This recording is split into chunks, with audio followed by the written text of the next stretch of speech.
Bonjour à toutes et à tous. Merci de nous rejoindre très nombreux. Il y avait plus de 150 inscrits pour ce webinaire ce matin, qui est, je crois, le premier webinaire de décryptage de cette loi votée hier par le Sénat. Je veux dire que quand nous avons fixé la date du 8 février, nous ne savions pas qu'elle serait effectivement la loi, puisque le Sénat ne s'était pas encore exprimé. Nous allons donc, avec toute l'équipe, vous présenter les différents éléments de cette loi, qui est une loi abondante, 125 pages de loi, dont les premiers commentaires ont souligné les points les plus importants, à savoir le rôle des élus, les zones d'accélération, l'éolien en mer, l'agrivoltaïsme, le partage de valeurs, la RIPM, les raisons d'intérêt public majeur, mais il y a bien d'autres choses et que nous allons essayer de discuter avec vous.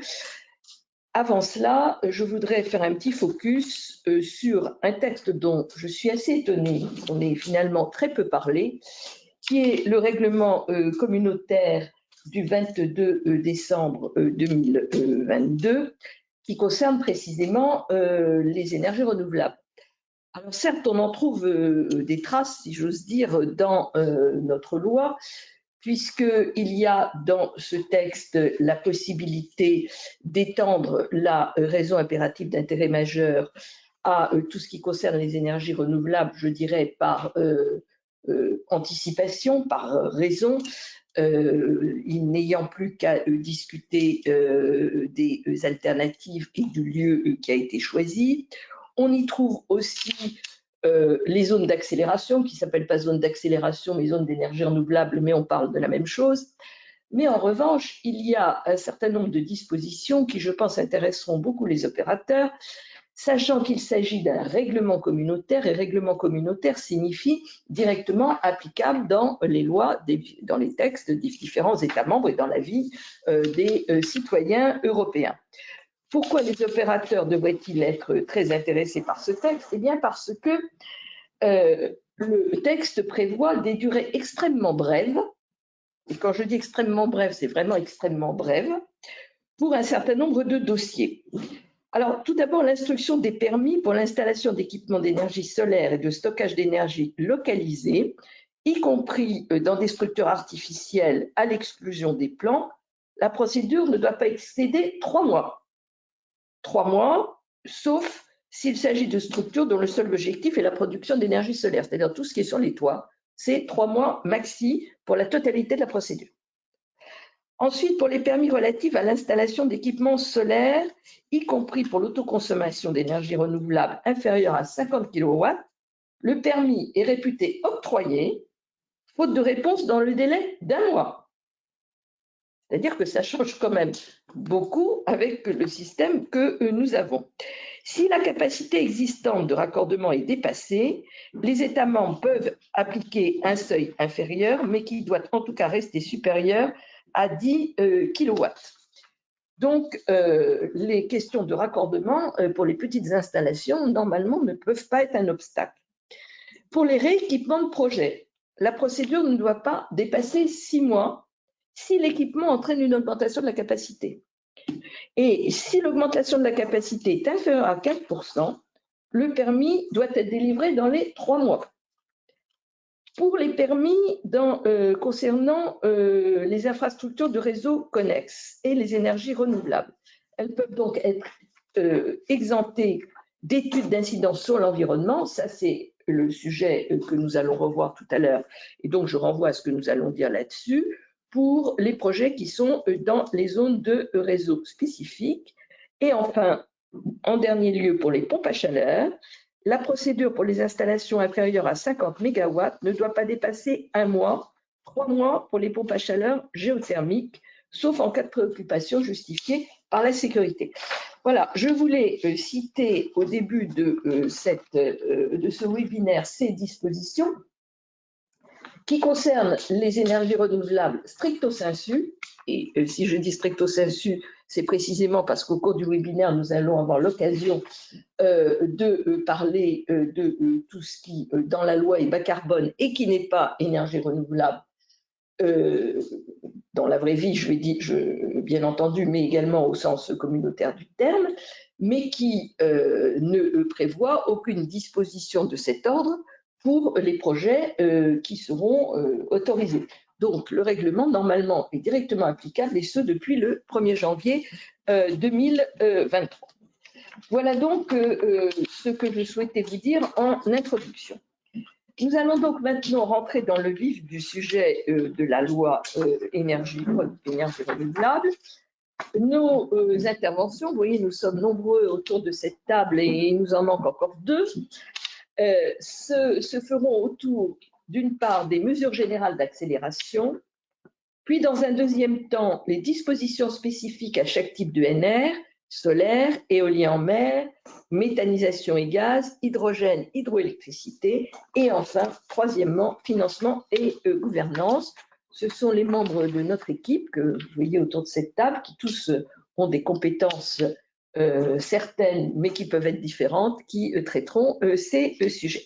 Je passe donc la parole sans tarder à ma voisine de droite, Ariel Guillaumeau, pour parler, mais je vais peut-être présenter tout le monde avant que je donne la parole à Ariel, pour présenter les premières mesures générales d'accélération. Donc à côté d'Ariel, vous avez Pauline Morus, vous avez Madeleine Babès, vous avez Sylvain Amanaka, vous avez Théophile Bégel et notre stagiaire qui nous a beaucoup aidé sur ces textes. Voilà, Ariel, vous avez la parole. Merci beaucoup. On va commencer d'abord par parler de procédure, puisque même si ce n'est pas forcément le plus passionnant, c'est quand même très très important, surtout pour les porteurs de projets. Et de façon peut-être un peu contre-intuitive, on va commencer par parler des procédures qui ne concernent pas forcément les projets ENR, puisque en fait, dans la loi sur les énergies renouvelables, il y a beaucoup de mesures qui viennent modifier la procédure de l'autorisation environnementale de manière générale, c'est-à-dire qui parlent à la fois des projets ENR, mais aussi des projets qui n'ont absolument rien à voir avec les énergies renouvelables. Donc, je vais commencer par vous présenter cela. On peut les diviser, ces deux types de nouvelles mesures, en parlant d'abord des mesures qui touchent à l'instruction de l'autorisation environnementale. En fait, c'est surtout des précisions qui sont apportées par le texte pour caler un petit peu les différents moments dans lesquels le porteur de projet doit réaliser ses diligences. Pour commencer, déjà, le porteur de projet doit désormais saisir l'autorité chargée de l'examen au cas par cas avant le dépôt de la demande d'autorisation environnementale, alors qu'avant, il était possible de le faire de façon simultanée. Donc ça a été modifié dans le Code de l'environnement. Ensuite, une autre précision est apportée lorsque la demande d'autorisation environnementale est déposée. La réponse écrite du maître d'ouvrage à l'avis de l'autorité environnementale doit être publiée en ligne. Ce n'était pas forcément le cas, disons qu'il y avait des disparités dans la pratique. Aujourd'hui, l'obligation est donc claire et établie dans la loi. Troisième point important et qui pourra certainement là faire l'objet d'une attention particulière des porteurs de projets ENR, la suppression du certificat de projet. Il n'y a plus de certificat de projet. Alors, pour rappel, le certificat de projet, c'était un document qu'on pouvait demander lorsqu'on déposait, lorsqu'on saisissait l'autorité chargée de l'examen au cas par cas. On pouvait demander un document qui fixait notamment les procédures à suivre, ainsi que le calendrier, qui soit réglementaire, ou alors un autre calendrier d'instruction que l'administration proposait. Et l'administration était tenue par ce calendrier d'instruction.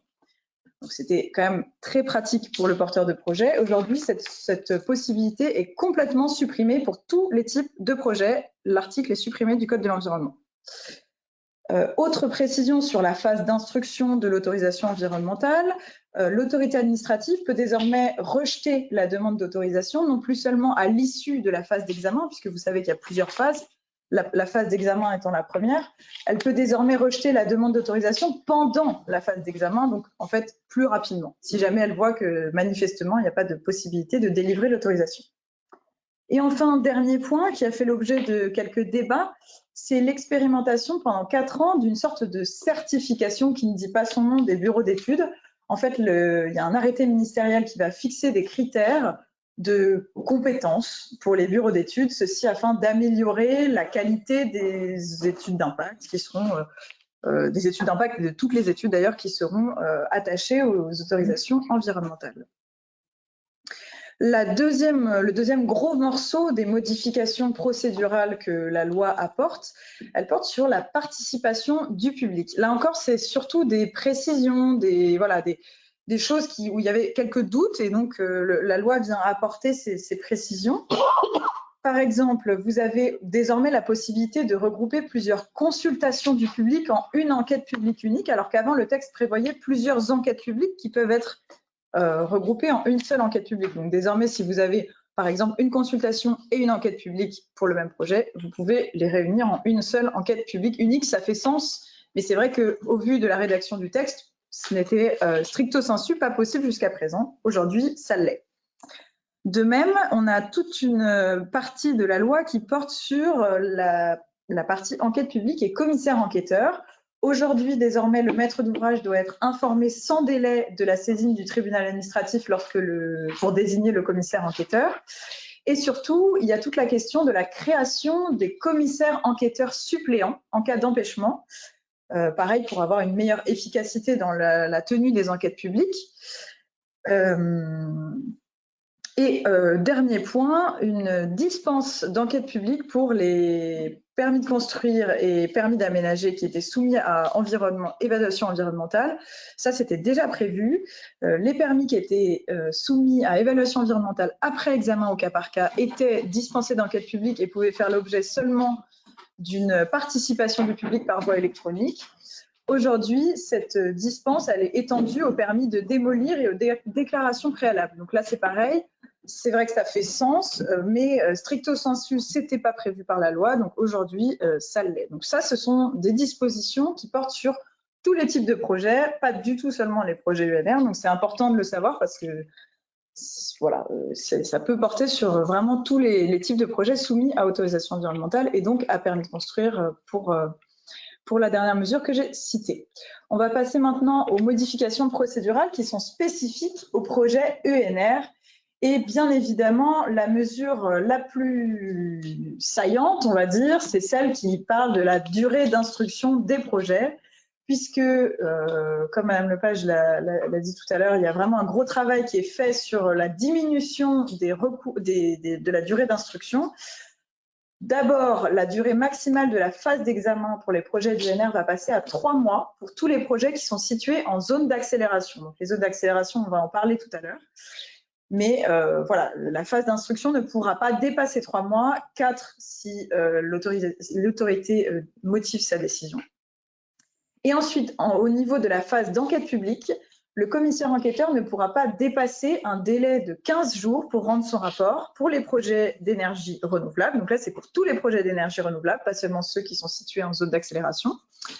Donc délai qui passe à 15 jours au lieu de 30 jours pour les projets classiques.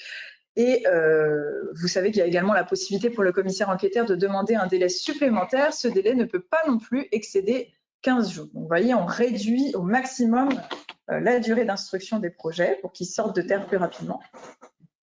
Il y a aussi des modalités d'instruction qui sont mises en œuvre et l'un des points phares de ces modalités d'instruction qui est destiné à faciliter en fait les démarches des porteurs de projets et aussi à soutenir les collectivités territoriales dans voilà, la création de projets ENR, c'est au niveau départemental la création d'un référent préfectoral qui sera chargé de l'instruction des projets ENR. Donc vous aurez directement un interlocuteur dédié à ce type de projet dans les départements.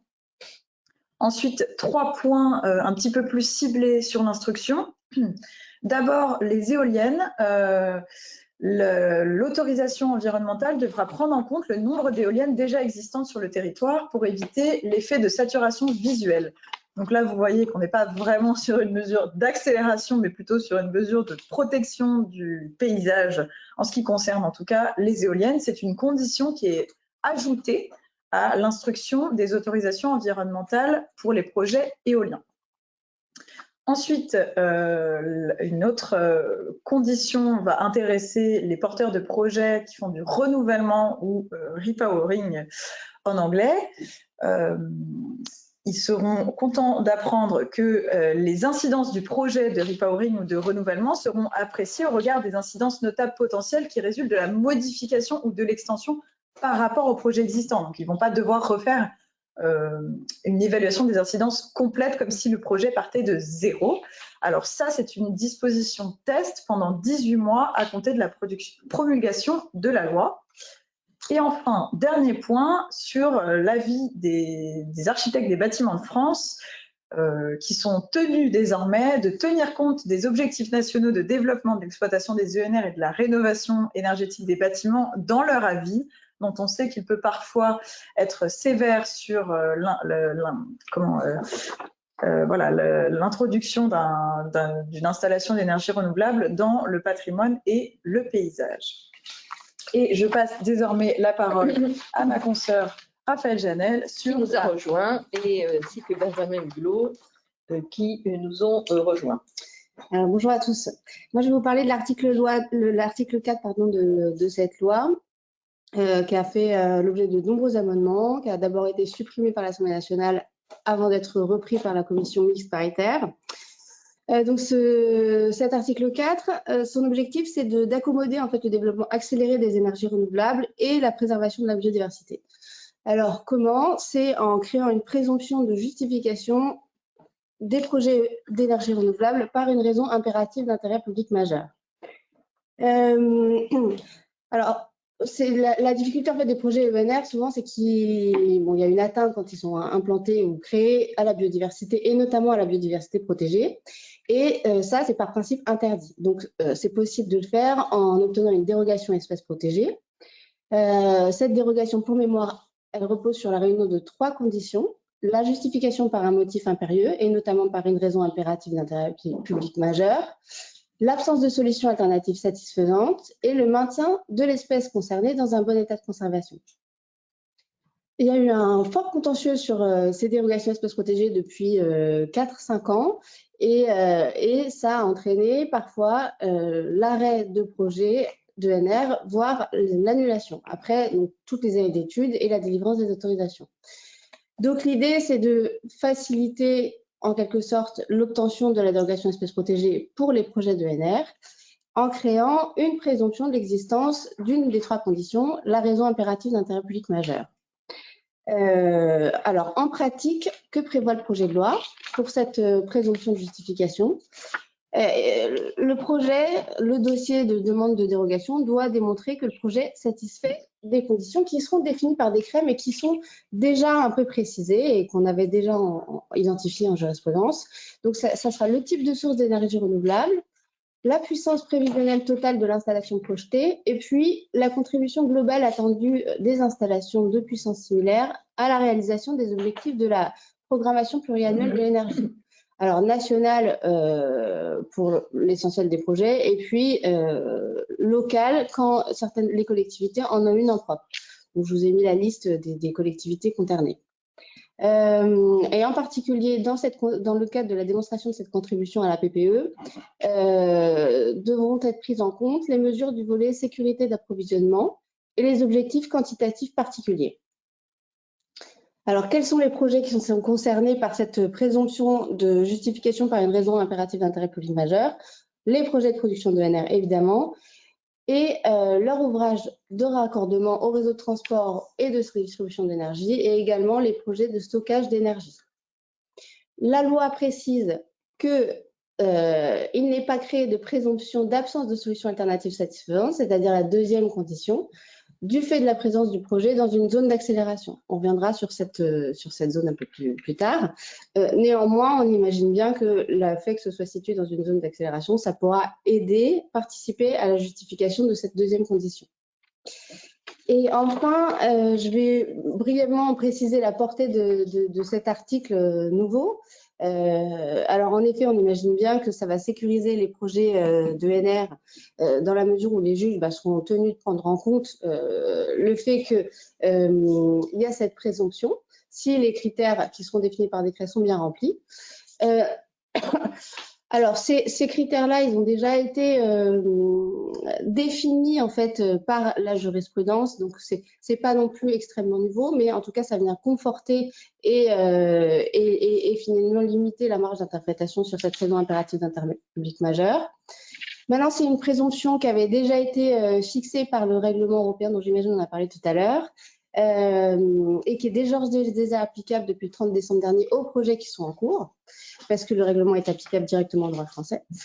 Et juste une précision, attention, cette présomption ne laisse aucune place à un assouplissement de la troisième condition de la dérogation espèce protégée, qui est celle du maintien dans un bon état de conservation de l'espèce pour laquelle une dérogation a été obtenue.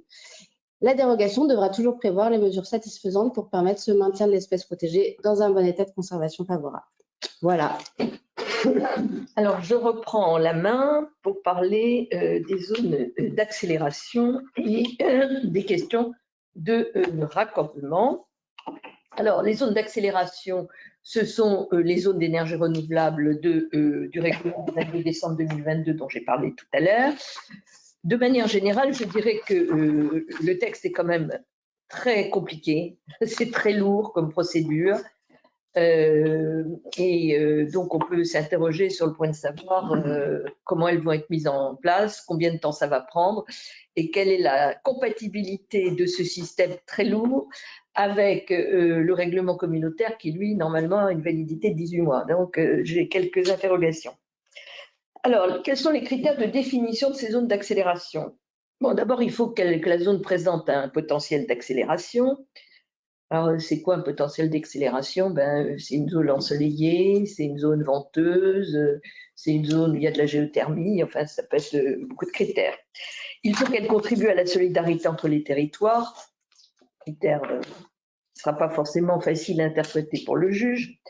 Être définie dans l'objectif de prévenir et de maîtriser les dangers et inconvénients résultant de l'implantation, en tenant compte de la diversification des énergies renouvelables. Être définie pour chaque catégorie, c'est-à-dire éolien, solaire, bois, géothermie, hydroélectricité, etc., en tenant compte de la diversification des énergies renouvelables au regard des potentiels des territoires concernés et de la puissance d'ENR déjà installée. Sauf en ce qui concerne la production de toitures, ces zones ne doivent pas être comprises dans un parc national ou une réserve naturelle, et pour les éoliennes, dans un site classé, dans une zone de protection spéciale ou dans une ZPS au sein du réseau Natura 2000. On retrouve là à peu près les critères qu'il y a dans le règlement communautaire. Et enfin, les zones doivent valoriser les zones d'activité économique. Ça fait quand même beaucoup de critères. Alors ensuite, quelles sont les conditions d'élaboration de ces zones? Il faut d'abord un état des lieux. Ensuite, on lance la procédure. Concertation avec le public. Délibération du conseil municipal qui définit cette zone. Transmission de la délibération au référent préfectoral dont Ariel a parlé tout à l'heure. Délai de 6 mois pendant lequel il y a le débat. Ensuite, on saisit le comité régional de l'énergie qui lui-même a 3 mois pour se prononcer. Donc, on est déjà à 9 mois une fois qu'on a fini l'état des lieux. Chaque commune doit rendre un avis conforme, c'est-à-dire que chaque commune a un droit de blocage sur son propre territoire. C'est pas illogique, hein, mais simplement ça ne facilite pas forcément l'installation des énergies renouvelables. Puis les zones sont soumises dans un délai de 3 mois au comité régional de l'énergie qui doit se prononcer dans le délai de 2 mois. Donc vous voyez, on a déjà allègrement dépassé une année. Et l'identification doit être renouvelée tous les 5 ans. Et si le comité considère que ce n'est pas suffisant ou pas bien, on est reparti pour un tour complet. Alors ensuite, une fois qu'on a fait tout ça, il faut mettre en cohérence tous les documents d'urbanisme. Les SCOT, le PLU et les cartes communales.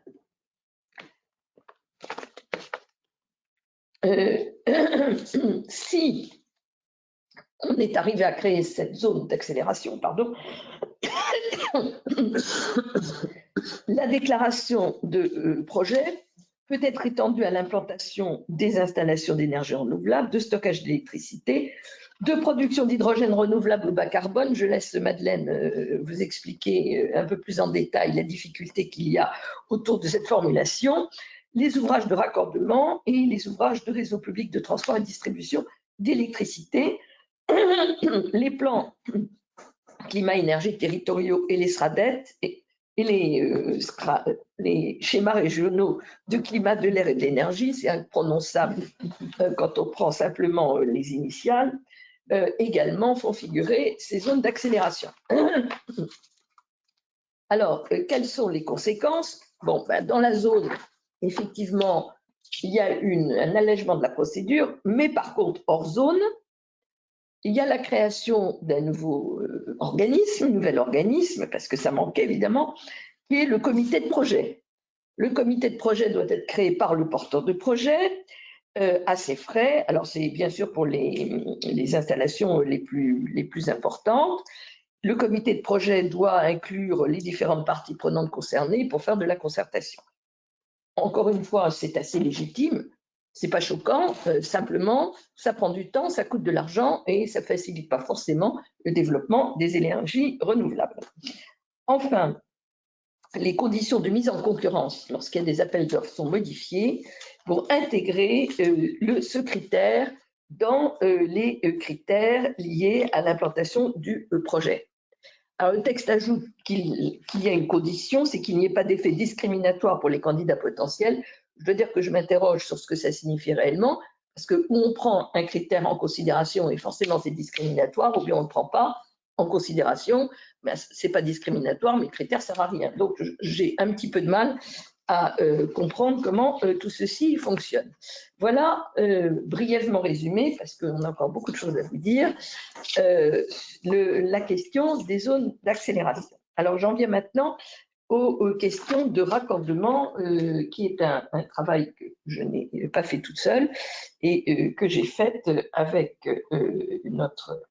notre stagiaire, docteur en droit par ailleurs, qui est au bout de cette table. Alors, tout d'abord, pour le raccordement, il faut établir des priorités afin d'hiérarchiser le traitement des demandes. On fait un ordre de classement pour une durée de 48 mois, selon les conditions et critères objectifs et transparents entre les demandes de raccordement des grands projets industriels nécessaires à leur transition, dans un périmètre géographique donné, l'ensemble des demandes engendre un délai de raccordement de plus de 5 ans pour au moins l'un de ces projets. Question, comment est-ce qu'on combine ça avec les dispositions que j'ai rappelées tout à l'heure sur les nouveaux délais de raccordement? Je n'ai pas la réponse. Alors, on peut dire que ça ne concerne que les très gros projets. Oui, sans doute, mais dans le règlement que j'ai cité, il n'y a pas de distinction entre les types de projets d'énergie renouvelable. Et là, quand même, on s'interroge parce que des délais de 5 ans de raccordement, c'est quand même très problématique. Ensuite, il s'agit d'anticiper les demandes de raccordement. De l'éolien en mer, faculté offerte au ministre de l'Énergie de demander aux gestionnaires de réseau d'engager par anticipation les études, ça c'est plutôt bienvenu, et permettre aux gestionnaires de réseau, à l'occasion de la réalisation d'ouvrages qui ne nécessitent pas a priori un renforcement, de dimensionner mieux les ouvrages pour qu'on ait un petit peu, je dirais, de faculté de raccordement sous le pied. Ensuite, on modifie la planification des réseaux d'électricité, modificatif du dispositif de schéma régional de raccordement au réseau des énergies renouvelables pour y intégrer la dimension de la pertinence technique et économique des investissements réalisés par le gestionnaire, de manière à inciter les porteurs de projets à déclarer leurs futures installations avant la finalisation du schéma et ainsi de sécuriser les acteurs avec un décret pris après avis de la CRE pour le délai d'élaboration et de périodicité de mise à jour du schéma. Tout ça est fait pour essayer d'anticiper autant qu'on le peut les schémas. Enfin, fixation par le préfet de la capacité globale de raccordement à un horizon de 10 à 15 ans contre 3 à 10 ans. C'est plutôt pas mal. parce que ça donne de la visibilité. Encore faut-il que la capacité suive. Très franchement, on est un peu inquiet quand on voit des délais aussi longs de raccordement. Enfin, simplifier le raccordement de grands projets industriels nécessaires à la décarbonation industrielle. Simplifier le régime d'autorisation administrative pour accélérer le raccordement au réseau public de transport des grands projets industriels. C'est très bien de les simplifier, mais si le réseau ne peut pas les accueillir et qu'il y a toujours 5 ans, il y a toujours 5 ans. Donc, de simplifier toutes les procédures de la terre, ça ne change pas vraiment grand-chose. Faciliter le raccordement de ces projets quand ils concourent directement à une réduction significative des émissions de gaz à effet de serre des installations industrielles soumises à autorisation, lorsqu'il y a eu plus de 250 000 tonnes émises au moins au cours d'une des 4 années précédant la promulgation de la loi. Tout ça, c'est très bien, mais ça renvoie toujours à l'état de question. Qu'est-ce qu'on fait pour renforcer le plus rapidement possible les réseaux pour permettre ensuite le raccordement? Donc, il y a une question en amont sur les infrastructures qui est vraiment extrêmement urgente.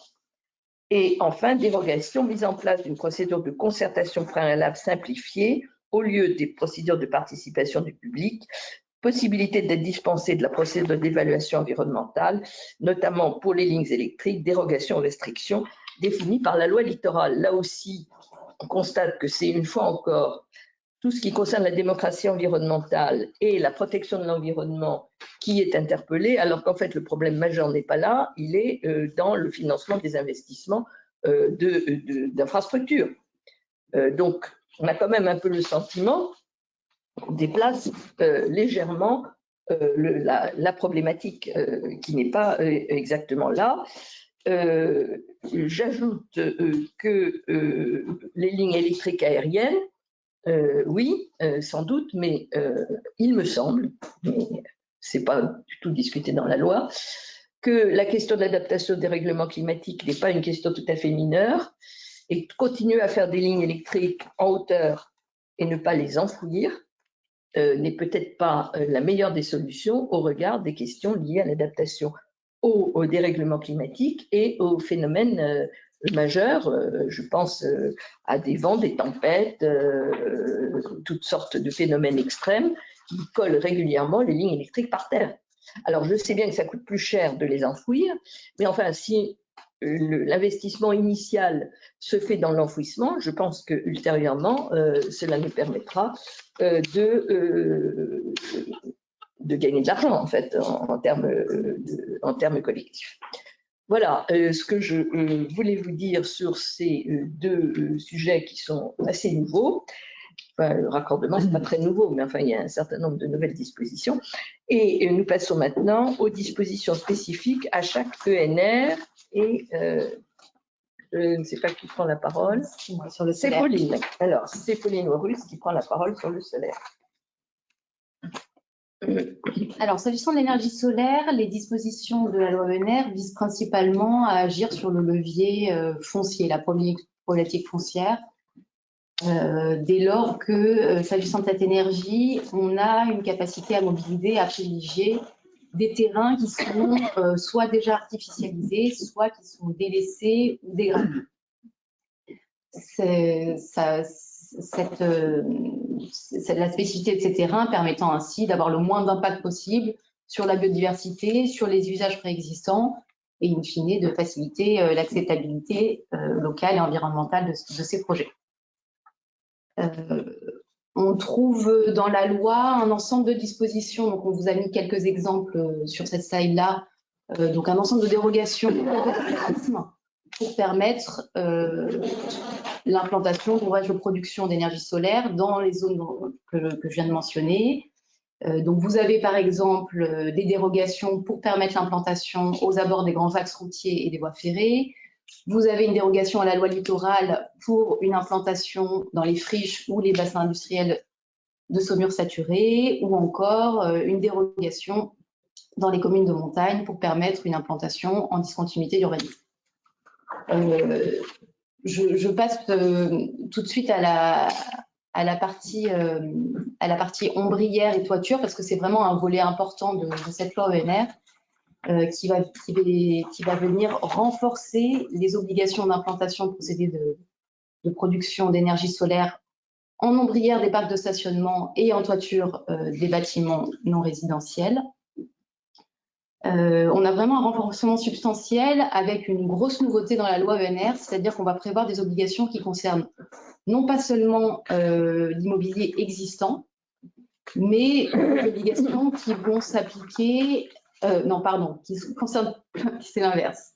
On va avoir des obligations qui vont désormais concerner l'immobilier existant et non plus seulement des obligations qui s'imposent à l'occasion soit d'un nouveau projet, soit à l'occasion d'une rénovation lourde et donc qui pouvaient trouver leur place dans un investissement d'ores et déjà prévu.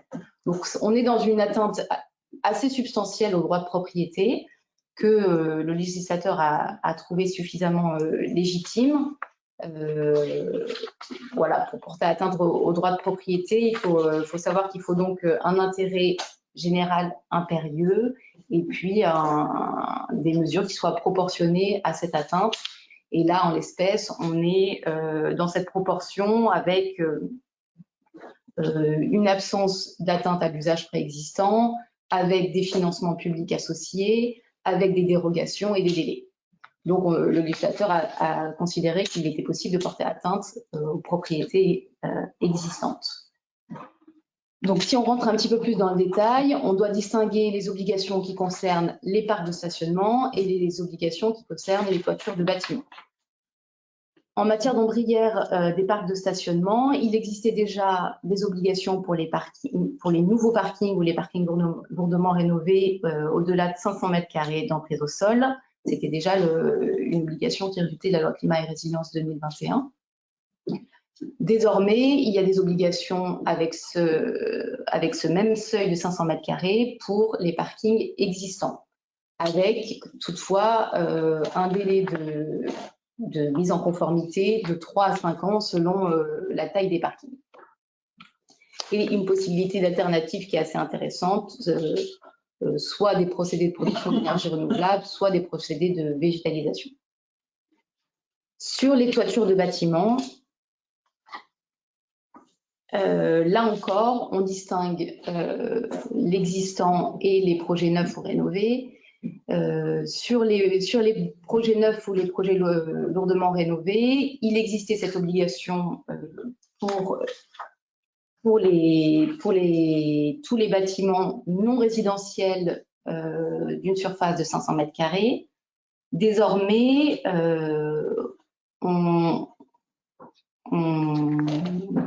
renforce cette obligation en intégrant de nouveaux bâtiments.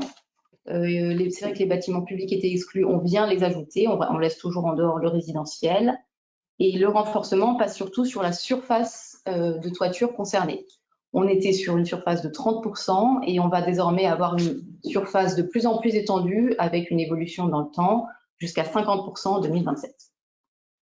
Et enfin, la dernière mesure qui concerne les toitures des bâtiments existants, qui a fait l'objet de nombreux allers-retours au cours du parcours parlementaire et qui finalement s'est arrêtée sur une obligation qui concerne les bâtiments de 500 m²,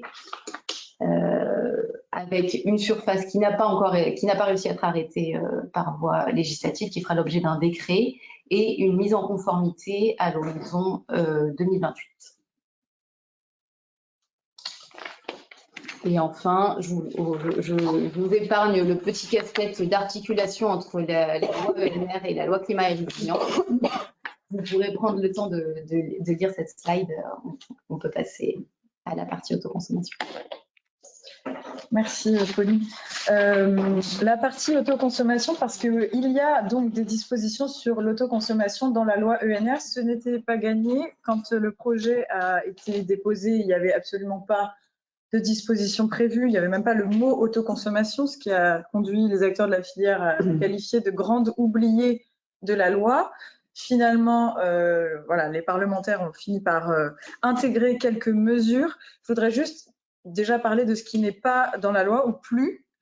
C'est l'alignement de la fiscalité entre l'autoconsommation collective et l'autoconsommation individuelle. À un moment donné, elle a été introduite dans la loi et puis je crois que c'est au moment de la CMP que cette disposition a été retirée. Donc, Niveau fiscalité, qui était quand même une attente assez forte de la part des acteurs de la filière autoconsommation, voilà, la fiscalité n'est toujours pas alignée. Mais il y a quand même plusieurs mesures intéressantes sur l'autoconsommation qui vont permettre de développer la filière, et notamment des mesures qui concernent les collectivités, puisqu'on sait que ce sont elles qui portent quand même une grosse partie des projets, notamment d'autoconsommation collective.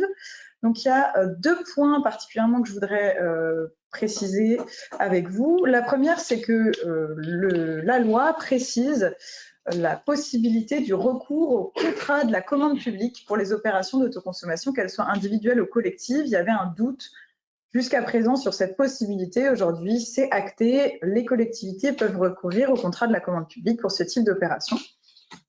Donc, c'est plutôt une incertitude juridique qui a été levée. Ce n'est pas une grande nouveauté, mais c'est plutôt bien. Et la deuxième chose, c'est qu'il n'y a plus d'obligation pour les communes de créer un SPIC, donc un SPIC pour l'exploitation de la gestion des énergies renouvelables, ce qui signifie qu'elles n'auront pas de budget annexe à gérer ni de régie à créer, puisque pour les opérations d'autoconsommation qui sont de taille plus modeste. Pourquoi cette disposition? Parce que jusqu'à présent, il n'y avait pas cette règle, et donc les communes de taille modeste qui avaient des projets d'autoconsommation de taille modeste pouvaient être, on va dire, découragées de se lancer dans de tels projets au vu du suivi administratif assez lourd que représente notamment la tenue d'un budget annexe pour ce type de projet. Donc aujourd'hui, ce n'est plus une obligation. Pour les projets d'autoconsommation de taille modeste, en fait, ça sera en fonction d'une puissance qui va être définie par voie réglementaire.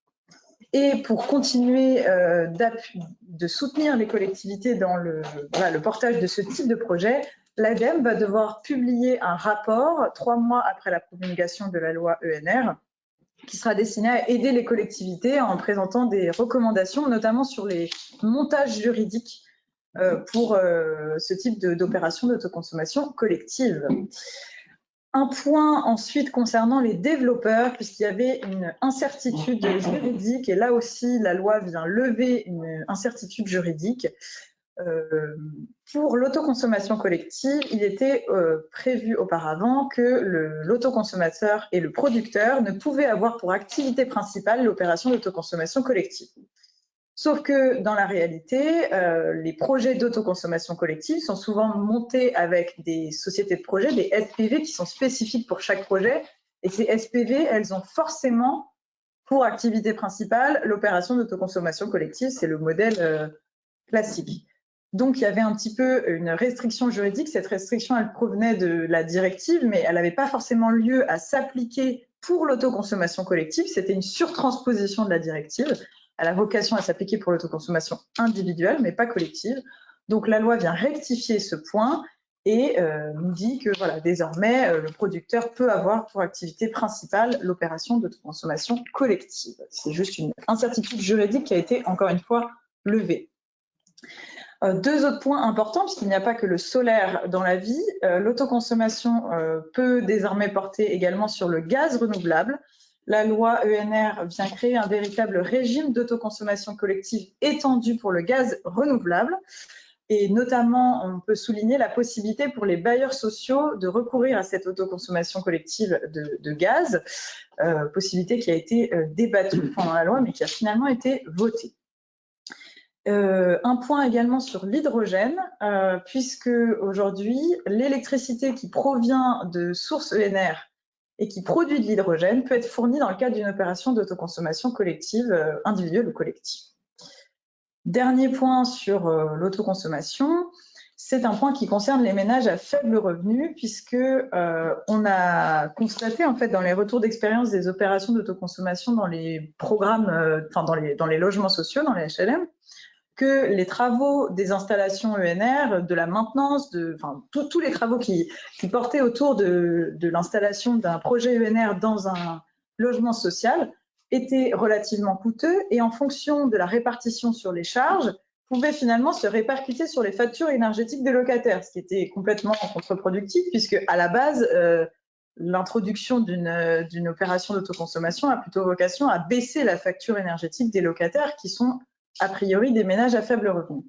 Donc, pour contrer cet effet, la loi introduit une obligation d'affectation en priorité du produit de la vente du surplus d'électricité à la réduction du coût des travaux si ces travaux sont imputés sur les charges des parties communes. Voilà, c'est peut-être une disposition un petit peu accessoire, mais bon, elle a quand même vocation à accélérer, en tout cas améliorer les opérations d'autoconsommation collective dans les bâtiments sociaux. Je continue avec l'agrivoltaïsme, qui est sans doute un des très gros morceaux de cette loi, si ce n'est... bon, je ne suis pas très objective parce que c'est un sujet qui m'intéresse beaucoup, mais c'est un des plus gros de cette loi. L'agrivoltaïsme, c'est un sujet qui avait fait l'objet d'une proposition de loi, issue du Sénat, et qui a finalement été complètement intégrée dans la loi sur les énergies renouvelables, ce qui fait complètement sens.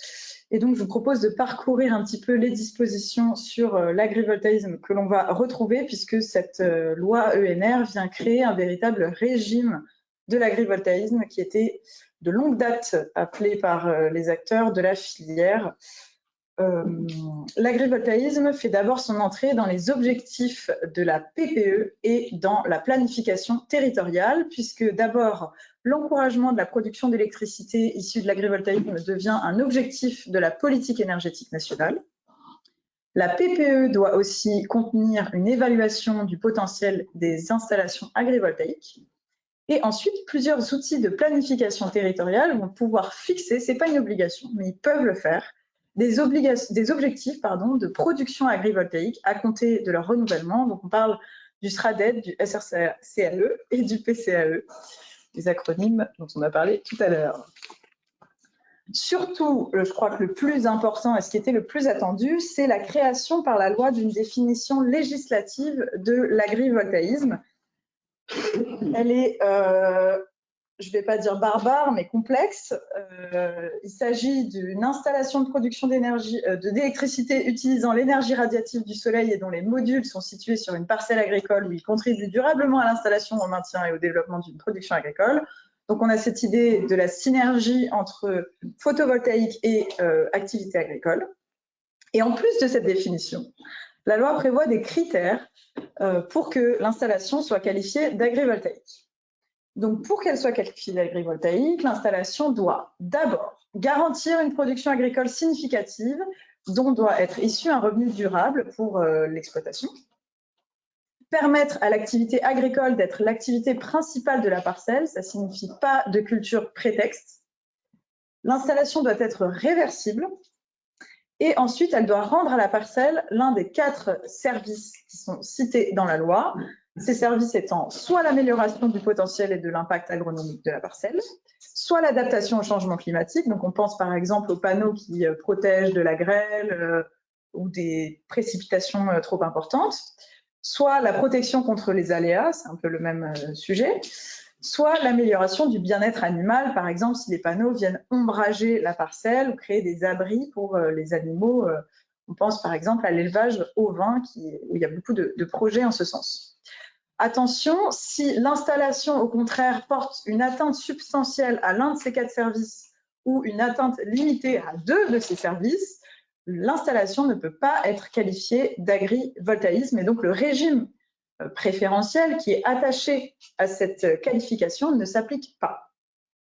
La loi précise qu'il y a un décret qui va venir préciser toutes ces notions un petit peu techniques, les quantifier, les qualifier de façon plus précise par voie réglementaire donc. L'agrivoltaïsme fait également son entrée dans le code de l'urbanisme puisque désormais il est prévu que, en fait, à l'origine, le code de l'urbanisme prévoit que les constructions et installations nécessaires à l'activité agricole peuvent être implantées en dehors des zones urbaines, dans les zones agricoles et forestières si elles ne sont pas incompatibles avec l'exercice d'une activité agricole. Ça, c'est le code de l'urbanisme à l'heure actuelle. Et la loi vient préciser que les installations agrivoltaïques sont considérées comme nécessaires à l'exploitation agricole. Donc, elles entrent dans cette définition de manière certaine. C'est, voilà, encore une fois, une incertitude juridique qui vient être dissipée. Et la compatibilité avec l'exercice d'une activité agricole doit s'apprécier à l'échelle de l'ensemble des terrains d'un seul tenant, au regard soit de l'activité qui existe déjà, soit de l'activité qui a vocation à s'y développer, puisqu'on sait que l'agrivoltaïsme peut porter aussi sur une nouvelle activité agricole sur une parcelle. Il y a aussi une nouvelle disposition qui prévoit que les serres, les hangars et les ombrières à usage agricole qui supportent des panneaux photovoltaïques doivent correspondre à une nécessité liée à l'exercice effectif d'une activité agricole, pastorale ou forestière significative. Alors, on comprend finalement que cette disposition-là ne concerne pas l'agrivoltaïsme, mais les projets dont la qualification d'agrivoltaïsme aurait été exclue. C'est pas encore très clair, mais a priori, c'est ce que l'on comprend.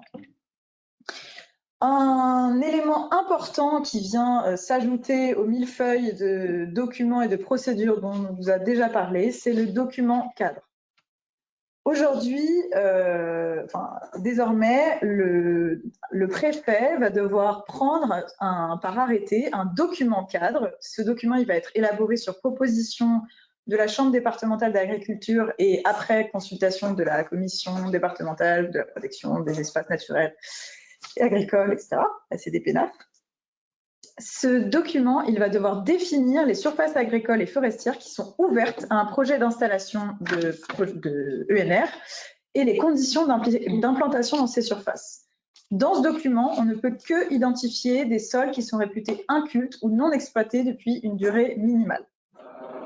Les sols qui sont identifiés, ils doivent être intégrés tout ou en partie dans les zones d'accélération dont on a déjà parlé. Et concrètement, hors agrivoltaïsme, donc là on ne parle pas des projets d'agrivoltaïsme, mais tous les autres projets photovoltaïques ne pourront être installés en zone agricole, pastorale ou forestière en dehors des surfaces qui sont identifiées dans ce document. On en vient maintenant au régime des installations agrivoltaïques, puisque la loi prévoit tout un tas de spécificités procédurales pour les installations agrivoltaïques. C'était une demande à la fois des chambres d'agriculture et puis aussi des porteurs de projets qui voulaient sécuriser et encadrer davantage ces installations qui sont vraiment particulières du fait de la dualité des usages sur la parcelle. Tout d'abord, les porteurs de projets auront l'obligation de réaliser une étude préalable agricole afin de mesurer l'impact de l'installation sur l'agriculture dans le secteur concerné. Ce n'était pas une obligation pour tous les types de projets jusqu'à présent. Ensuite, lorsque l'autorité administrative, donc c'est-à-dire le préfet la plupart du temps, est saisi d'une demande d'autorisation d'un projet agrivoltaïque, il doit désormais en informer immédiatement le maire et le président de l'EPCI. L'autorisation de ce projet agrivoltaïque sera soumise à avis conforme de la CDPENAF, sauf si le département est couvert par un document cadre dont on a parlé tout à l'heure, et dans ce cas-là, cet avis devient un avis simple. Ça, c'est une précision qui a été apportée au cours des discussions parce qu'à la base, il y avait juste la question d'un avis, mais on n'avait pas précisé conforme, pas conforme, avis simple, pas simple. Avis conforme, c'est veto, concrètement. Et avis simple, c'est juste un avis dont le préfet et dont l'autorité administrative est libre de tenir compte, ou pas.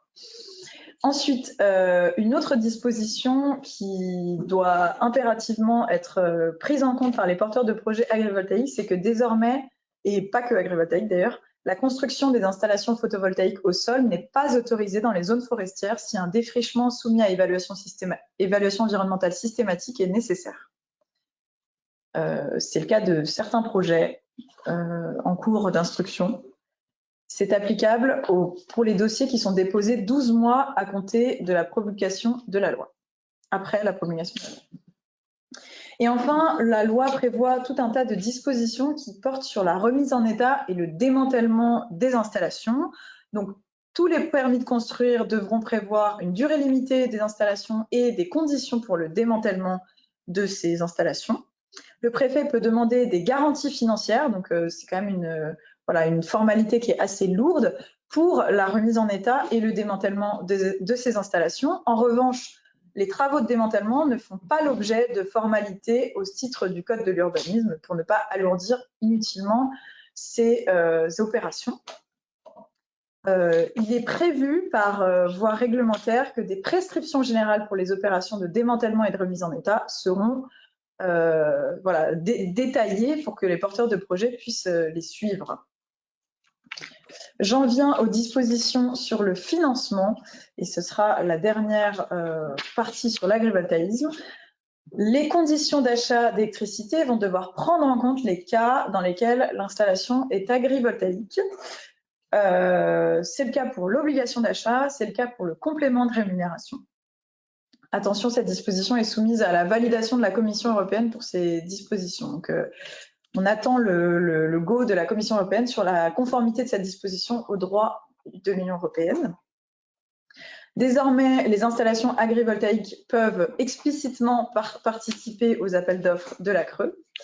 Et enfin, précision bienvenue, c'est que la présence d'une installation agrivoltaïque sur la parcelle ne fait pas obstacle aux aides de la PAC.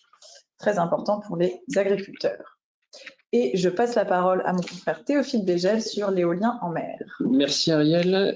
Effectivement, deux nouveautés principales que je vais vous présenter aujourd'hui dans les procédures de développement des éoliennes en mer. La première relative à la planification de l'espace maritime. Ariel vient de nous parler des modifications relatives à l'espace, à la planification de l'espace terrestre. Sur l'éolien en mer, la planification de l'espace maritime, elle s'organise au travers de ce qu'on appelle le document stratégique de façade, qui a vocation à s'inscrire dans les façades maritimes métropolitaines et dans les eaux marines. Et ce document stratégique de façade, il a pour objectif, évidemment, de concilier les usages économiques de l'espace maritime, mais aussi de viser à la protection de la biodiversité marine, donc de promouvoir un usage durable de cet espace. Et ce document stratégique de façade, il va être modifié et précisé par cette loi sur l'accélération de la production ENR. Une modification du contenu de ce document stratégique de façade qui est précisé à l'article L219-5-1 du Code de l'environnement. 5 modifications sur ce document. La première, c'est que pour les 10 ans à venir, et à chaque fois que le document stratégique de façade est adopté, sur une période de 10 ans, les rédacteurs de ce document devront établir une cartographie des zones maritimes et terrestres prioritaires pour l'implantation des éoliennes en mer. La PPE avait relevé, la dernière PPE, la difficulté qu'il y avait à chaque fois à trouver des zones maritimes prioritaires pour le développement de l'éolien en mer. Donc là, il y aura une cartographie spécifique qui s'étalera sur un horizon plus 10 ans, qui devra identifier les espaces stratégiques et prioritaires pour le développement de cette énergie renouvelable. Deuxième précision apportée par la loi, la révision de cette cartographie pourra intervenir de manière totalement indépendante par rapport à la révision de ce document stratégique de façade. Donc, on utilise une manière dérogatoire et spécifique pour réviser cette cartographie qui va être amenée à évoluer, avec quand même dans le cadre de cette modification spécifique, l'obligation de saisir la CNDP pour organiser les modalités de participation du public. 3 autres précisions. La définition d'un objectif à horizon 2050 pour cette cartographie spécifique, avec la volonté d'ici le milieu du siècle et l'objectif de neutralité carbone de d'ores et déjà recenser les zones qui vont accueillir ces projets éoliens en mer qui vont dans les années à venir décoller, enfin en tout cas qui sont censés augmenter considérablement. Et deux autres modifications, ces zones de développement prioritaire de l'éolien devront être établis évidemment de manière à respecter les objectifs définis dans la PPE, mais aussi en prenant en compte l'objectif de préservation et de reconquête de la biodiversité. On sait que l'énergie éolienne marine est l'une des plus impactantes pour la biodiversité, non seulement liée aux mâts et aux éoliennes elles-mêmes, mais aussi évidemment aux ouvrages de raccordement, parce que la plupart des parcs éoliens en mer sont situés à 10 ou 20 km du littoral. Sont ciblées en priorité des zones situées dans la zone économique exclusive, et en dehors des parcs nationaux ayant une partie maritime, là encore, pour préserver au maximum la biodiversité marine. Deuxième source de modification dans le régime applicable aux procédures de développement des éoliennes en mer, cette fois-ci dans les procédures de mise en concurrence. On sait que l'énergie éolienne en mer se développe via premièrement une procédure d'appel d'offres qui est organisée et avant laquelle le ministre chargé de l'énergie doit saisir la CNDP. La CNDP qui donc détermine les modalités de participation du public et notamment et de manière principale sur le choix de la localisation des zones d'implantation de ce type d'installation. Alors, 3 modifications portées dans le cadre de cette procédure préalable à l'organisation de ces appels d'offres. La personne qui est chargée de l'organisation de cette procédure doit inviter non seulement les collectivités territoriales à participer, à donner un avis, mais aussi, maintenant, c'est la modification de cette loi, le Conseil national de la mer et des littoraux. Il n'y avait pas d'instance nationale qui formulait d'avis dans le cadre de cette procédure. Maintenant, c'est une modification, une lacune qui est complétée, qui est réglée par cette loi. L'idée, c'est d'avoir une uniformisation, une cohérence, en tout cas, dans le regard qui est porté sur ces projets qui se développent à l'échelle locale. S'agissant des personnalités locales qui vont être concernées, les collectivités territoriales sont celles, le précise la loi, situées à moins de 100 km des zones d'implantation des installations envisagées.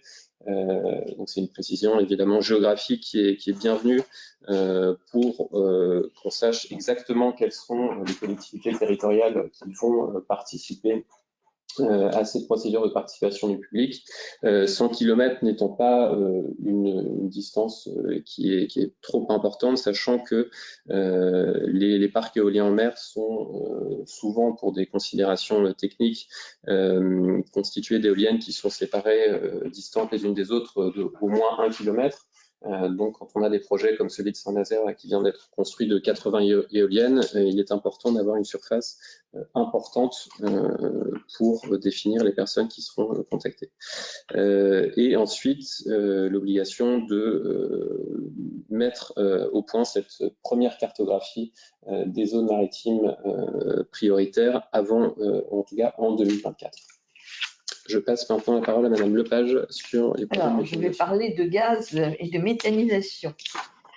Alors, pour la méthanisation, 2 dispositions qui concernent le biogaz. D'abord, le bénéfice du soutien complémentaire de l'article L141.1 du Code de l'énergie limité à la méthanisation produite exclusivement à partir des fluents d'élevage. Et deuxièmement, et c'est assez important je pense, le bénéfice du classement dans la catégorie de construction nécessaire à l'exploitation agricole.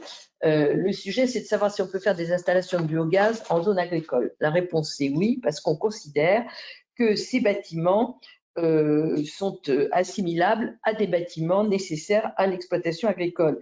Alors, pour les installations de production, il n'y a pas grand-chose à dire. Pour les installations de commercialisation, on peut discuter parce qu'une installation de commercialisation, par définition, elle implique beaucoup de trajets, de transport. Et donc, l'équilibre, si je puis dire, de la zone agricole peut être remis en cause. Ensuite, nous avons des dispositions spécifiques au gaz bas carbone. Alors là, on rentre sur un sujet qui est un sujet très délicat, qui est la définition du gaz bas carbone. De quoi s'agit-il ? C'est un gaz constitué principalement de méthane qui peut être injecté et transporté de façon sûre dans un réseau de gaz naturel. D'accord, très bien. Mais encore, c'est quoi le biogaz? Tout au moins le gaz bas carbone. Alors, le gaz bas carbone, c'est pas du gaz vert. Et il faut bien voir que cette terminologie bas carbone est une terminologie franco-française qui, en fait, est destinée à intégrer, autant que faire se peut, dans les énergies renouvelables, le nucléaire, ce qui ne colle pas du tout avec les définitions communautaires, qui certes ont admis au titre de la taxonomie verte que le nucléaire puisse être considéré comme une activité de transition, mais qui a totalement refusé que le nucléaire puisse être classé dans la catégorie des énergies renouvelables parce qu'il ne l'est pas. L'uranium n'est pas renouvelable, donc ce n'est pas une énergie renouvelable. Bien. Donc, on voit réapparaître, Madeleine Babès en parlera tout à l'heure à propos de l'hydrogène, cette formulation bas carbone qui intègre à la fois la production via les ENR et la production via le nucléaire. Alors vous allez me dire, qu'est-ce que le nucléaire vient faire dans le gaz? C'est assez simple, le gaz bas carbone, c'est en gros un gaz qui est fabriqué à partir de l'électrolyse de l'eau qui, rajouté à du gaz carbonique, du CO2, peut fabriquer du méthane artificiel. C'est le procédé dit gas to power ou bien méthanation qui existe depuis une quinzaine d'années en Allemagne. Donc on est content de voir introduit ce procédé en France. Reste à savoir quelle électricité vous utilisez pour faire votre électrolyse. C'est là où le nucléaire reprend sa place parce que ce n'est pas la même chose si vous faites votre électrolyse à partir de nucléaire ou à partir d'énergie renouvelable. Or, dans la formulation qui a été retenue dans la loi française, c'est bien le gaz bas carbone, c'est-à-dire l'assimilation de l'électrolyse via le nucléaire à l'assimilation de l'électrolyse via des énergies renouvelables, ce qui n'est pas tout à fait la même chose. Donc, moyennant quoi, c'est la notion de gaz bas carbone qui remplace dans les textes le mot de biogaz et qui n'est évidemment pas tout à fait assimilable au gaz vert pour les raisons que j'ai indiquées tout à l'heure. Alors, que prévoit le texte? Le texte prévoit une expérimentation de cette production. Un certain nombre de réglementations qui étaient applicables au biogaz sont désormais applicables au gaz bas carbone. Des sanctions administratives qui étaient applicables au biogaz s'appliquent au gaz bas carbone. Et le mot biogaz est remplacé par le mot gaz de bas carbone dans les dispositions concernant notamment l'injection dans le réseau d'une installation de production de biogaz, les possibilités de comprendre des réseaux de canalisation de distribution de gaz dans les réseaux de distribution, etc. Donc, je dirais que sur la partie méthanation, on peut que s'en réjouir parce que c'est vraiment un procédé qui est extrêmement intéressant parce qu'en fait, c'est une manière de stocker, il faut bien comprendre que c'est une manière de stocker l'énergie renouvelable.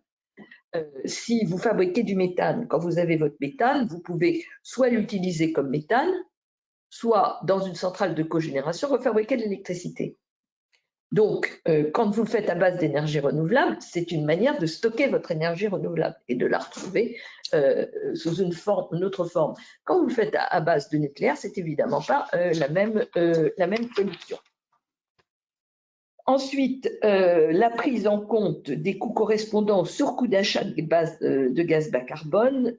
Cette disposition permet que les charges imputables aux obligations de service public portant sur la fourniture de gaz qui sont compensées par l'État intègrent les coûts supportés par les fournisseurs de gaz au titre du contrat d'expérimentation, parce que l'achat de gaz bas carbone ou de gaz renouvelable par rapport au gaz naturel peut être évidemment plus élevé. Donc, c'est ce surcoût qui est destiné à assurer la transition est pris en charge dans les dispositions de l'article L131-35. Et je passe la parole à ma consoeur Madeleine Babès pour l'hydrogène. Merci. Alors, sur la question de l'hydrogène, déjà, pour bien comprendre l'actualité concernant cette ressource, il faut se placer au niveau européen, puisque dans la loi, dans la réglementation européenne sur le climat, a été fixé à l'horizon 2050 un objectif de neutralité carbone. Alors, cette neutralité carbone, elle passera notamment, pas que, mais notamment par le développement de l'hydrogène. Et le développement de l'hydrogène, qu'est-ce que ça signifie? Ça veut dire déjà, d'une part, le développement des installations de production. Ça veut dire ensuite le développement de la production en tant que telle. Et ça veut dire enfin, et là, ce sera un vrai sujet d'avenir, le développement du stockage de l'hydrogène, parce que c'est un point qui n'est pas maîtrisé à l'heure actuelle. Alors, il y a une vraie actualité au niveau européen, et Madame Lepage a un petit peu introduite avant moi sur la question du gaz. C'est la question de savoir si dans cet hydrogène, pour remplir cet objectif de neutralité carbone à l'horizon 2050, on peut considérer que l'hydrogène produit à partir du nucléaire serait ou non une énergie renouvelable. La question n'est pas tranchée au niveau européen sur l'hydrogène, mais la France milite pour, mais très difficilement parce que d'autres États membres s'y opposent très fermement pour des raisons assez évidentes. Madame Lepage l'a expliqué, le nucléaire n'est évidemment pas une ressource renouvelable. Et en France, en revanche, on a déjà pris un petit risque avec la loi ENR en tranchant un petit peu le débat. Je m'explique là-dessus. On était plein de bonnes intentions en France il y a quelques temps avec le fameux plan France 2030 qui visait une stratégie d'accélération de l'hydrogène, et la loi ENR nous laisse un petit peu sur notre faim.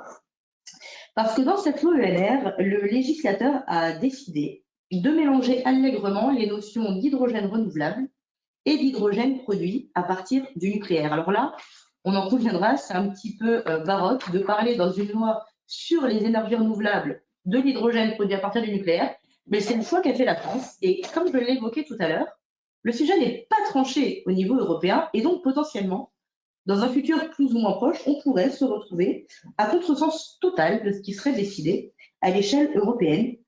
Affaire à suivre, ai-je envie de dire, mais le sujet est néanmoins majeur. Alors j'ai envie tout de même d'être un petit peu positive sur la question de l'hydrogène et de dire que malgré tout, tout n'est pas acheté dans la loi ENR sur cette ressource.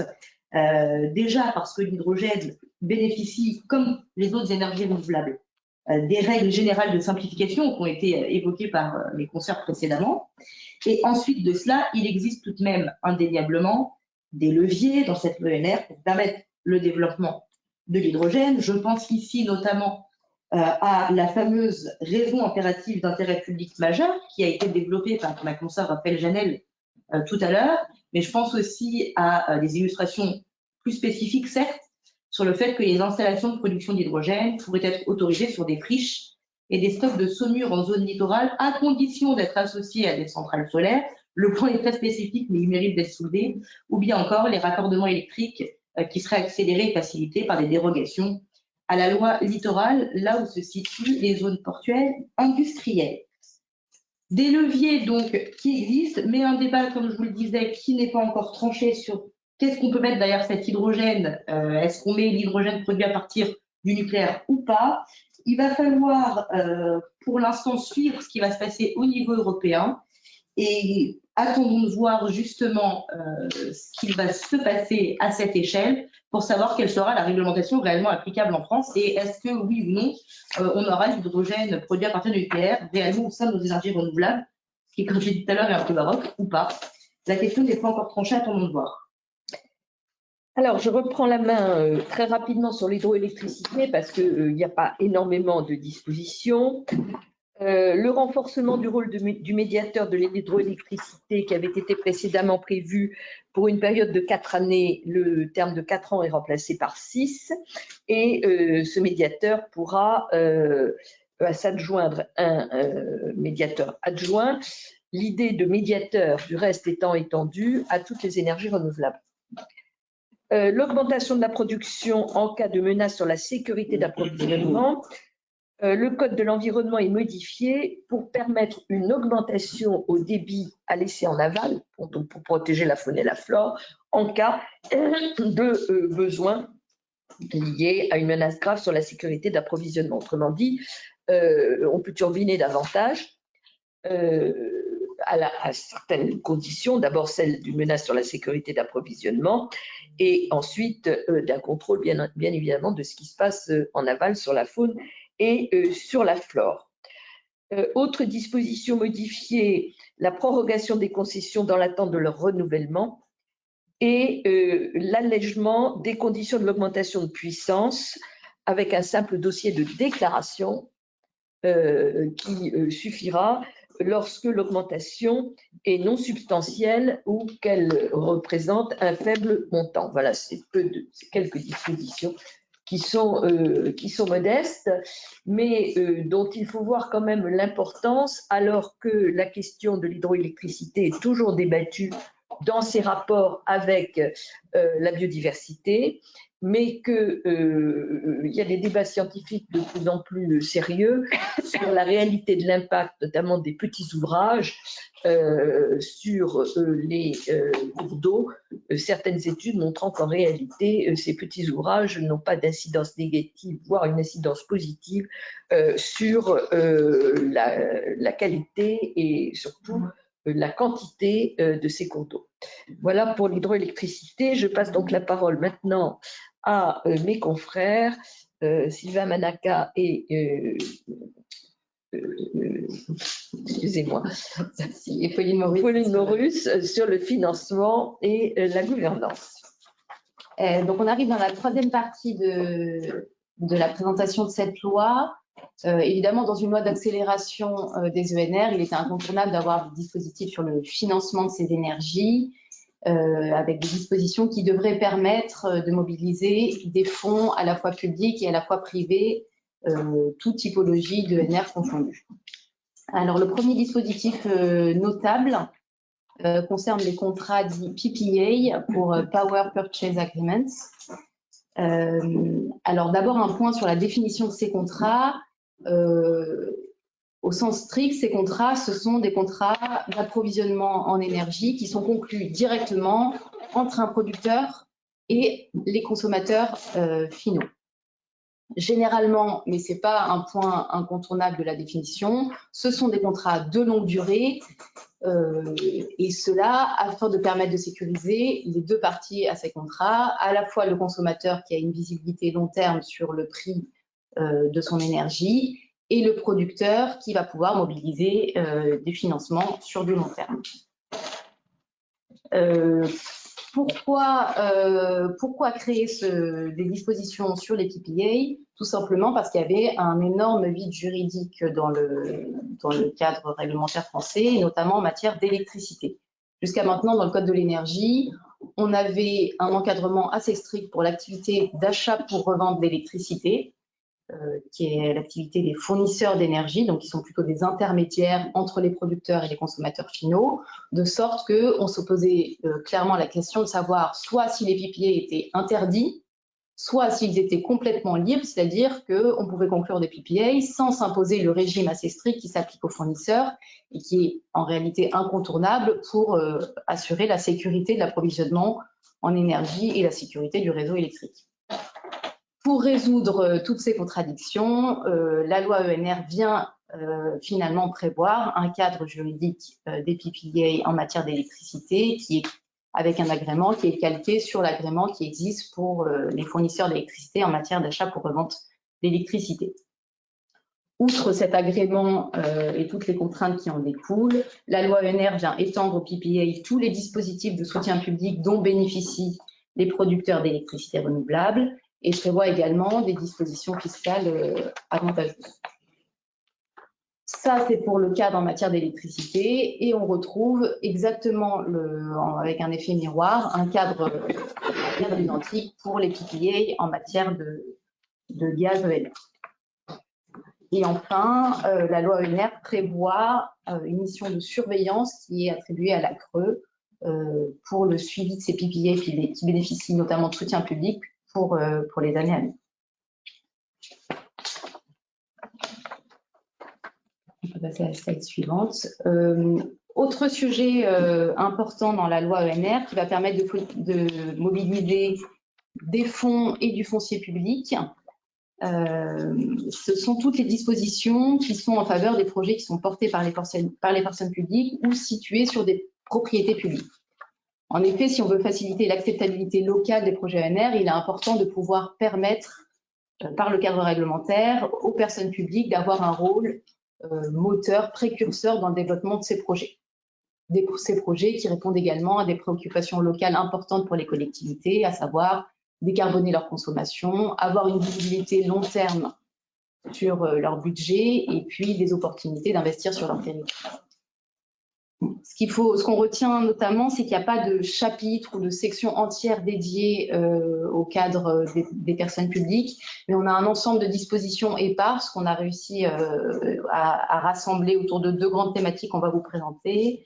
La première, ce sont les dispositions en matière de domanialité publique. On relève notamment des dérogations à l'obligation de mise en concurrence des titres d'occupation du domaine public. Pour rappel, dès lors qu'il y a une activité économique exploitée sur le domaine public, il y a une obligation de mettre en concurrence les opérateurs pour l'obtention d'un titre d'occupation, avec un certain nombre de dérogations. Il existait déjà des dérogations pour l'installation pour les installations de production d'énergie sur le domaine public de l'État, lorsque ces installations ont d'ores et déjà fait l'objet d'une mise en concurrence pour obtenir des aides et des soutiens publics. Donc, afin d'éviter cette double mise en concurrence, il y avait déjà une dérogation pour le domaine public de l'État.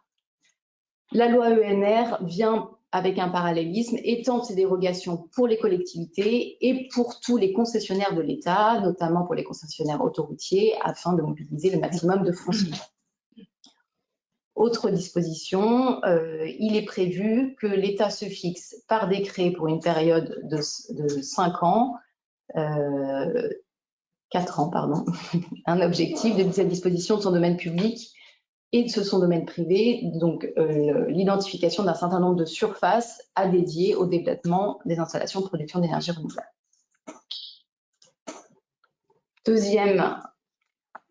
Deuxième champ d'intervention, les dispositions en matière de commande publique. Je précise que cette liste n'est pas exhaustive parce qu'il y en a quand même un certain nombre.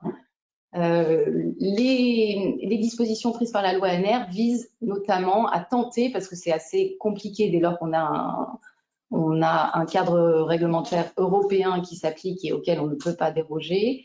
Donc, l'objectif, c'est de tenter de concilier les principes fondamentaux de la commande publique avec soit des contrats longs, soit des circuits courts et des besoins et de la production locale. En effet, on rencontre une certaine difficulté à concilier ces principes dès lors que, en matière de commande publique, on a une obligation de remise en concurrence périodique, ce qui peut limiter des contrats de longue durée, et on a également un principe de non-discrimination qui s'oppose à intégrer un critère géographique dans la définition de ces besoins, et donc ce qui rend difficile de demander la production d'énergie locale ou sans intermédiaire. Donc, que prévoit la loi? Elle prévoit d'abord d'acter le principe. C'est uniquement entériner un principe permettant au pouvoir adjudicateur de conclure des contrats de PPA ou de conclure des contrats d'autoconsommation individuelle ou collective, comme vous l'a signalé Ariel tout à l'heure. Donc, on est vraiment sur une déclaration de principe. Ça ne remet pas en cause la nécessité de respecter notamment le principe de non-discrimination que j'ai mentionné au préalable. Deuxième mesure qui est là un peu plus facilitatrice et plus concrète, c'est permettre à ces contrats, donc les contrats de PPA et les contrats d'autoconsommation, d'avoir des durées, des longues durées qui tiennent compte notamment de la durée de l'amortissement de ces installations, y compris lorsque le pouvoir adjudicateur n'acquiert pas la propriété. Donc ça, c'est une vraie clarification. Il y avait une incertitude et c'est pas une contrainte européenne de sorte que le législateur français a la possibilité d'interagir avec la durée des marchés publics. Dernière mesure, un ensemble de mesures qui devraient permettre de faciliter, de favoriser le développement de la filière française ou européenne en matière d'équipement de production d'énergie renouvelable et notamment la filière de production de panneaux photovoltaïques. La loi vient prévoir un certain nombre d'obligations, notamment l'obligation en matière d'achat de dispositifs de production d'énergie, de tenir compte de la performance environnementale des produits achetés, ce qui était déjà le cas, mais désormais, on vient l'imposer sur l'ensemble du cycle de vie, c'est-à-dire depuis le processus de fabrication, en passant par l'utilisation jusqu'à la valorisation du produit en fin de vie. Et dès lors qu'on intègre la partie fabrication, on va pouvoir favoriser indirectement les filières locales plus proches de nous, qui ont nécessairement une empreinte environnementale moindre. Toujours dans cette performance environnementale, une obligation pour les acheteurs publics de rendre public le lieu de fabrication des dispositifs de production d'énergie solaire qu'ils acquièrent. Et enfin, une possibilité de rejeter les offres d'équipements de production d'énergie qui sont produits dans des pays qui n'ouvrent pas leur commande publique comme on peut le faire dans l'Union européenne. Benjamin Huglot, c'est à toi. Volontiers. Bonjour à tous. Je dois vous entretenir des communautés d'énergie qui justement ont pour objet un objet assez important dans la loi qui justement vient là pour appuyer sur toute la question du financement, qui est, on l'a vu, l'objet central, puisque lors de la discussion parlementaire, eh bien, la question du levier fiscal est restée assez imparfaite, notamment sur les opérations d'autoconsommation collective. Alors, pour resituer un petit peu les communautés d'énergie, elles étaient contenues dans le Clean Energy Package de 2018 de la Commission européenne. Et ces communautés d'énergie visent à la décentralisation du système électrique européen afin réellement de permettre un accès au marché et une participation au régime d'aide. Donc, on a vraiment des dispositifs très intéressants pour le développement des énergies renouvelables. Le Code de l'énergie reprend la directive puisqu'il distingue deux catégories de communautés d'énergie. Je le rappelle très simplement, rapidement.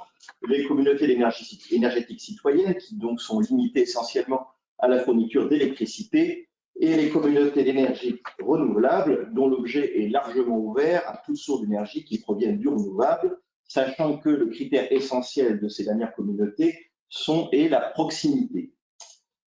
Il y a trois éléments essentiels qui se dégagent de la loi qui a été adoptée hier et qui réellement renouvellent un petit peu tout le débat et toute la difficulté qu'on peut rencontrer dans le montage des projets d'autoconsommation sur la question du financement. Le premier point, c'est l'ouverture du capital social des communautés d'énergie renouvelable. Le législateur a décidé de manière assez intéressante d'ouvrir le capital social des communautés d'énergie renouvelable, des CER, aux sociétés d'économistes locales. Jusqu'à présent, seules les collectivités ou leurs groupements pouvaient être actionnaires d'une CER. Aujourd'hui, les CEMEL peuvent y participer. C'est un événement assez important parce qu'il y a quand même toute une structuration de l'économie locale au travers des CEMEL. Et donc, le fait que ces CEMEL puissent devenir actionnaires des CER est un élément tout à fait important et qui aussi, je dirais, ancre davantage ces communautés d'énergie renouvelable au niveau du local et ce qui était vraiment le souhait du législateur. Plus intéressant encore, c'est les fonds entrepreneuriat social qui également peuvent participer aujourd'hui au capital des CER. Puisqu'ils peuvent désormais accéder et donc pouvoir financer ces opérations. Et encore plus intéressant, pour aider au financement, vous avez des sociétés qui bénéficient donc de l'agrément entreprise solidaire d'activité sociale, ESUS, qui est donc prévu par le Code du travail. Alors, il y a beaucoup d'entreprises qui ont cet agrément de plein droit. Et ce qui est très intéressant dans cet agrément ESUS, c'est qu'il ouvre la possibilité aux entreprises, aux investisseurs de prétendre au dispositif de réduction d'impôts. Je pense à la loi Madelin ou au dispositif IR-PME. Donc, pour le rappeler assez rapidement, pour être éligible à cet agrément ESUS, il faut poursuivre un but d'utilité sociale avec pour objectif principal, effectivement, ce but d'utilité sociale, démontrer que cette recherche de l'utilité sociale a un impact sur le compte de résultat d'entreprise, ce qui implique derrière d'avoir une politique de rémunération assez stricte, et surtout l'absence de négociation des titres de l'entreprise sur le marché financier. Donc, on le voit, on a réellement cette volonté d'ouvrir ce capital des communautés d'énergie renouvelable de l'ancrer au niveau du local et de reconnaître par là même le rôle des collectivités. Il y a une source de diversification des financements et j'ai envie de dire que ce qu'on n'a peut-être pas pu gagner sur la dimension fiscale, on essaye de le rattraper dans la dimension de l'investissement, dans la mesure où c'est quand même le nerf de la guerre, le financement de ces projets qui est complexe et raison pour laquelle les collectivités se retrouvent au cœur du système. Dans la continuité de cette logique-là, le législateur, et c'est le second point, a souhaité mettre en place un droit de préemption au profit des collectivités territoriales. En quoi ça consiste-t-il? Eh bien, tout simplement, dans le cas où une PME viendrait à se retirer d'une communauté d'énergie, la collectivité qui a la part la plus conséquente dans le projet est fondée à bénéficier en premier lieu de préempter cette part-là. Donc, encore une fois, on a vraiment cette volonté de remettre les collectivités territoriales au centre du jeu. Et on rappellera d'ailleurs, en continuité de ce que je viens de dire, que désormais, je pense au CNL et plus largement aux entreprises publiques, que les entreprises publiques ont désormais, c'est l'objet de l'article 1F de la loi, l'obligation de mettre en place un plan de valorisation du foncier en vue de la production des énergies renouvelables. Donc, il y a une volonté à la fois, si vous voulez, de remettre au centre du jeu les personnes publiques, de favoriser les différentes possibilités d'investissement public au sein des communautés d'énergie renouvelable et réellement de faire émerger des projets qui étaient peut-être plus difficiles à faire sortir auparavant. Une disposition, enfin, qui était extrêmement attendue, alors elle était attendue également s'agissant des personnes morales organisatrices du service dans le cadre d'une opération d'autoconsommation collective. Le législateur n'est pas allé au bout. Alors, on sait que depuis un certain temps, il y a un projet de décret qui m'arrive, mais qui n'arrive pas à sortir. Il n'en demeure pas moins que dans le cadre des CER, aujourd'hui, le législateur ajoute un article L291-3 au Code de l'énergie qui prévoit de limiter les communautés d'énergie renouvelable aux formes suivantes: SA, SAS, SIC ou association loi 1901. Donc, on avance, si vous voulez, dans la détermination des formes de PMO au travers des communautés d'énergie renouvelable, puisque on voit mal proposer d'autres formes à l'heure actuelle s'agissant de PMO, même si le législateur n'est pas intervenu. Il y a également la volonté d'organiser le mode de fonctionnement, la gouvernance des communautés d'énergie renouvelable, alors avec des dispositions qui ne sont pas toujours très heureuses en termes de rédaction, puisqu'ils essayent de dégager une certaine forme de majorité de gouvernance au sein des communautés d'énergie renouvelable en disant qu'il doit y avoir un contrôle effectif qui représente plus de 40% du droit de vote et que les statuts doivent permettre de garantir la pérennité de l'organisation. Alors, qu'est-ce que cela nous indique? Cela nous indique qu'il y a en réalité un équilibre économique qui est un équilibre de départ au sein des communautés d'énergie renouvelable et que cet équilibre, ce mode de fonctionnement doit être garanti au moment de l'élaboration de la CER et jusqu'à la fin, de manière à ce qu'il n'y ait pas de rupture et que également, et ça c'est une contrainte qu'on rencontre de manière assez quotidienne dans la philosophie des montages d'autoconsommation collective, mais qui se retrouvent de manière très logique dans les CER, même si les deux ne se recoupent pas nécessairement. D'un point de vue du modèle économique, il faut savoir exactement ce que l'on veut, parce que quand on s'est engagé dans une certaine forme d'organisation et de fonctionnement, on n'en sort pas.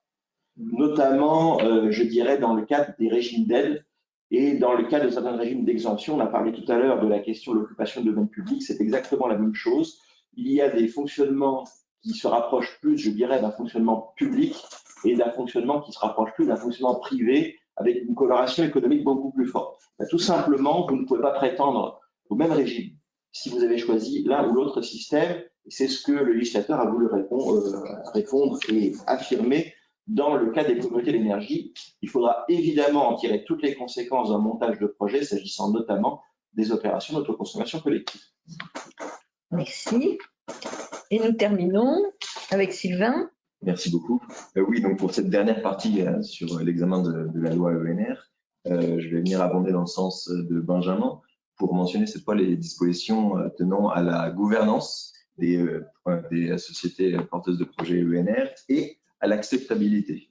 Alors, tout d'abord, concernant la gouvernance et également le financement de ces sociétés de projets ENR, on a l'article L294-1 du Code de l'énergie qui va être complété pour sa partie concernant la participation des communes ou alors des EPCI du lieu d'implantation du projet au capital des sociétés d'ENR. Alors, pour rappel, l'article L294-1, il est applicable à tous les projets d'énergie renouvelable, photovoltaïque, biogaz, également éolien. Il va autoriser et prévoir les modalités dans lesquelles les sociétés porteuses de projets d'énergie renouvelable, elles vont pouvoir proposer une participation de leur capital, d'une part aux personnes physiques, et l'article précise qu'il s'agit notamment des riverains, mais pas que, et d'autre part, cette fois-ci aux collectivités territoriales, du lieu d'implantation du projet. Et donc la loi ENR, elle vient préciser concernant les communes et les EPCI du lieu d'implantation, et afin de rendre plus effective cette participation des collectivités territoriales, il est désormais prévu qu'avant de constituer une société ENR, donc d'énergie renouvelable, ou alors avant de vendre une participation capitale, les actionnaires vont avoir obligation d'en informer le maire ou alors d'en informer le président de l'EPCI. S'agissant de la constitution d'une société d'énergie renouvelable, ça va être 2 mois avant la signature des statuts. Et pour la vente d'une participation au capital, ça va être donc 2 mois avant la vente de cette participation au capital. Quant aux questions d'acceptabilité des projets d'énergie renouvelable, alors, on le sait, vous le savez, la question de l'acceptabilité de ces projets, notamment par les riverains, elle est essentielle. On trouve toujours beaucoup de contentieux. Alors, initialement, le projet de loi avait prévu une déduction de la facture d'énergie d'un montant annuel forfaitaire, donc pour les riverains, également pour les collectivités territoriales. Cette disposition initiale, dans son avis, le Conseil d'État avait émis certaines réserves, mais avait admis en tout cas que ce dispositif poursuivait un objectif d'intérêt général. Il s'avère que dans la loi, les moyens de contribution, puisque c'est comme ça qu'on les a dénommés, les moyens de contribution au partage territorial de la valeur, les moyens de contribution qui ont été retenus sont l'obligation de financement cumulatif, c'est-à-dire à la fois de projets portés par la commune et par le PCI. Alors ça va être des projets, pour citer le texte, en faveur de la transition énergétique, de la sauvegarde ou de la protection de la biodiversité, ou alors encore de l'adaptation au changement climatique. Plus précisément, ce qu'on va trouver, ça va être donc des projets portant sur la rénovation thermique de bâtiments, sur les mobilités douces, ou encore en faveur des ménages précaires. Donc, à hauteur de 85% du montant qui va être versé devra contribuer à ces projets-là, et également la contribution, donc l'obligation de financement, à des projets de sauvegarde et de protection de la biodiversité, à hauteur cette fois-ci de 15%. Alors, il s'agit de préciser que en l'état, la loi précise que les modalités de cette disposition vont être précisées par décret, notamment sur les montants. Et enfin, concernant le champ d'application de cette contribution au partage territorial de la valeur, l'article L314-42 nous précise que cette obligation s'applique aux candidats qui sont retenus à l'issue de la procédure de mise en concurrence mentionnée à la fois à l'article L311-10 du Code de l'énergie et à l'article également que je reprends, à l'article 446-5-14-15, c'est-à-dire pour les projets d'électricité et de biogaz. merci beaucoup. Voilà, nous arrivons à l'issue de ce webinaire. Avant de passer aux questions, je voudrais peut-être, on est rentré dans les détails, on a essayé de vous expliquer tout ce qu'il y avait dans ce texte, qui est quand même très, très riche. Hein. Il y a beaucoup, beaucoup de dispositions. Peut-être prendre un tout petit peu de hauteur et se poser la question de la philosophie générale du texte et de la situation dans laquelle se trouve la France après le vote de ce texte par rapport à la situation dans laquelle elle était avant. Bon, d'abord, il faut revenir à quelques réalités désagréables.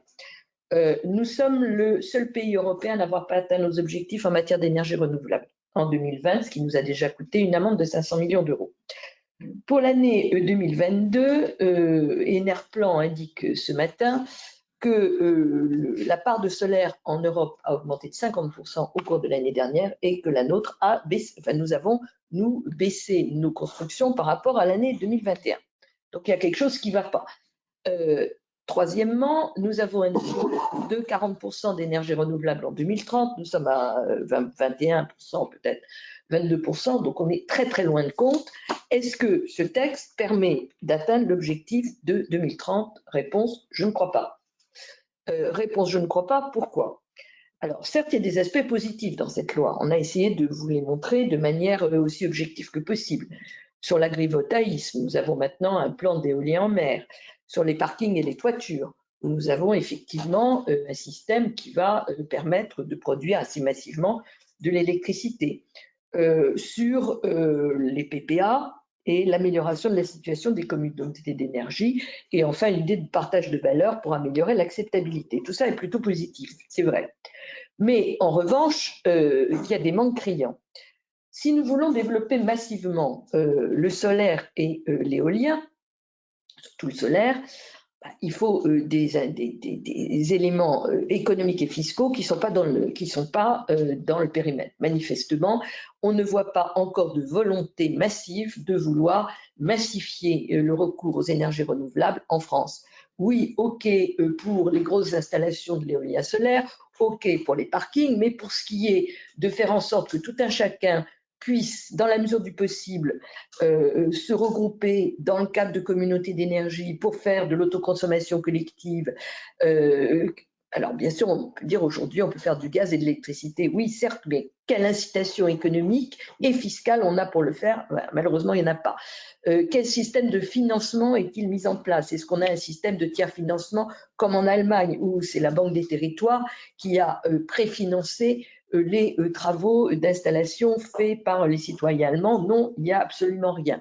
Troisièmement, dans cette loi, il y a une volonté de remettre en selle les collectivités territoriales, et c'est très bien, sauf que nous savons tous que dans les collectivités territoriales, certaines d'entre elles sont très allantes et d'autres sont très bloquantes. C'est-à-dire qu'il y a en perspective de nouveaux blocages, et je pense en particulier sur l'éolien, qui se voient attribuer, je dirais, de nouvelles sources de blocage qui apparaissent dans les textes. Quand on vous dit qu'il faut prendre en compte l'existant, qu'il faut voir l'impact visuel, etc., c'est très bien. Quand on nous met des grands pylônes de transport d'électricité, personne ne demande si ça a un impact visuel ou pas. On les met et un point, c'est tout. Ensuite, on voit dans cette loi quand même que sur le solaire au sol, certes, il y a des progrès sur les friches, mais très clairement, c'est très, très modeste. Et de bloquer, comme c'est prévu, sans solution de dérogation au cas par cas, par exemple, la possibilité de faire du solaire sur des forêts. Alors, je sais bien que des forêts, on n'a pas envie de les détruire et qu'on a plutôt envie d'en remettre, mais ça dépend aussi de l'état des forêts, ça dépend de la situation de ces forêts. Donc, se l'interdire totalement, c'est quand même peut-être un petit peu lourd. J'ajoute à cela que les systèmes mis en place sont quand même des usines à gaz. Le document cadre dont nous avons parlé tout à l'heure, ce que j'ai raconté sur la construction de ces zones d'accélération qui va manifestement poser des problèmes, sur les limitations dans l'agrivoltaïsme, tout ça ne sont pas des outils d'accélération, c'est plutôt des outils de freinage. Donc, si on regarde les choses, il y a incontestablement des améliorations, il y a des progrès qui sont faits, c'est vrai, mais ils ne sont pas de nature à permettre à la France d'atteindre les objectifs qu'elle s'est elle-même fixés pour disposer d'énergie renouvelable en quantité suffisante. Et le débat, je dirais, dépasse la question nucléaire ou pas nucléaire, parce que de toute façon, jusqu'à 2040-2045, notre seule possibilité d'augmenter massivement notre électricité, c'est le renouvelable. Il n'y en a pas d'autre. Il y a le renouvelable et la sobriété. C'est tout ce dont nous disposons. Or là, très franchement, on peut être assez dubitatif sur la capacité de cette loi à aller dans cette direction. Et en fait, la faiblesse de la loi, elle traduit quoi?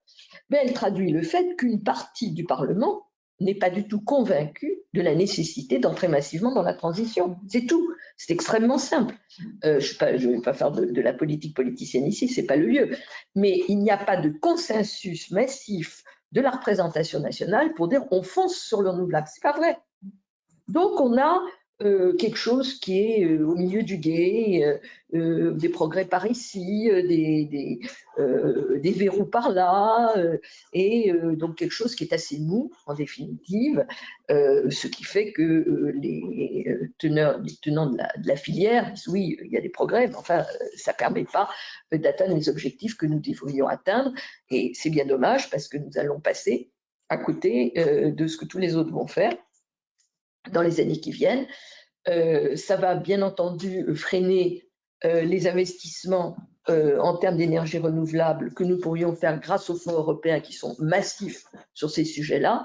C'est très dommage pour les collectivités territoriales qui ont là des modes de développement absolument évidents. Donc je crois que oui, c'est un progrès, mais c'est aussi une occasion manquée. Voilà. Nous sommes à disposition de nos éditeurs pour les questions. Alors, une première question. Concernant les obligations de couverture des parkings et toitures, ainsi que l'AC ou l'ACC, la commande publique du ministère des Armées est-elle inclue dans le cadre? Pauline. Je ne sais pas. C'est quoi la première question? La commande publique du ministère des Armées? Oui. Est-ce que la défense est concernée par la disposition? Je ne sais pas. Il faudrait qu'on regarde. Je n'ai pas la réponse. Alors, une autre très pointue. Oui. Autre question sur l'agrivoltaïsme. Un PLUI peut-il prévoir des mesures de maîtrise de ce type d'installation sur son territoire, comme par exemple une surface maximale? A priori, ce n'est pas interdit, effectivement. A priori, il n'y a pas de difficulté là-dessus. Il faudra juste faire attention à la coordination entre le document cadre, enfin tous les documents de planification, notamment supérieurs, qui pourraient prendre en compte des objectifs. Si par exemple, comme c'est possible, les documents de planification supérieure comme alors je ne sais plus ce que j'ai dit, c'est le SCOT. Non, c'est le STRADET, SRCAE et PCAE, donc ce n'est pas des documents qui s'appliquent directement sur le PLUI, mais il faut qu'il y ait une cohérence entre tous les documents de planification, mais a priori, il n'y a pas de difficulté pour encadrer davantage dans le PLUI l'utilisation de l'agrivoltaïsme, surtout dans certaines zones un peu à protéger sur le plan agricole ou forestier ou paysager. Alors, une autre question sur l'agrivoltaïsme. Que veut dire que l'activité agricole doit être l'activité principale de la parcelle? Ça signifie que l'installation solaire ne peut pas être l'activité principale de la parcelle. Maintenant que j'ai dit ça, effectivement, ce n'est pas très clair et c'est pour ça qu'un décret va venir préciser qu'est-ce que signifie cet adjectif principal. Est-ce que c'est, par exemple, principal en termes de revenus? Est-ce que c'est principal en termes de superficie? Est-ce que c'est d'autres critères techniques qui doivent être pris en compte? Ce n'est pas précisé dans la loi, donc ça va être, on l'espère, précisé. Enfin, en tout cas, il va y avoir un décret qui va venir préciser tout ça, mais je ne sais pas encore dans quelle mesure. D'accord. Autre question. Pour conclure des PPA avec des clients finaux, les producteurs d'énergie renouvelable devront, à partir du 1er juillet 2023, avoir une autorisation de fourniture ou désigner un fournisseur existant. Pourquoi? Alors, c'est effectivement tout le cadre juridique qui est créé pour les PPA. Il est indispensable pour pouvoir être un acteur sur le réseau électrique, de répondre à toutes les obligations qui sont celles des fournisseurs, à savoir toutes les obligations de sécurité pour intervenir sur le réseau. Et donc, il y a tout un chapitre qui est déjà dédié dans le Code de l'énergie et qui va venir s'appliquer aux producteurs qui ont vocation à injecter de l'énergie sur le réseau. et dès lors qu'ils sont en relation directe avec des consommateurs, à en injecter et à en soutirer. Donc, il faut absolument cette question d'équilibre sur le réseau pour en assurer la sécurité. Alors, autre question, que pourrait-on faire pour faire évoluer la loi dans le sens expliqué par Madame Lepage? C'est pas tellement faire évoluer la loi, c'est affirmer une volonté politique claire. C'est tout. Il n'y a pas de volonté politique claire d'atteindre les objectifs que nous nous fixons. D'un côté, on fixe des objectifs, de l'autre côté, on ne met pas en place les outils et les moyens financiers qu'il faut pour les atteindre. Donc, c'est un problème de politique générale.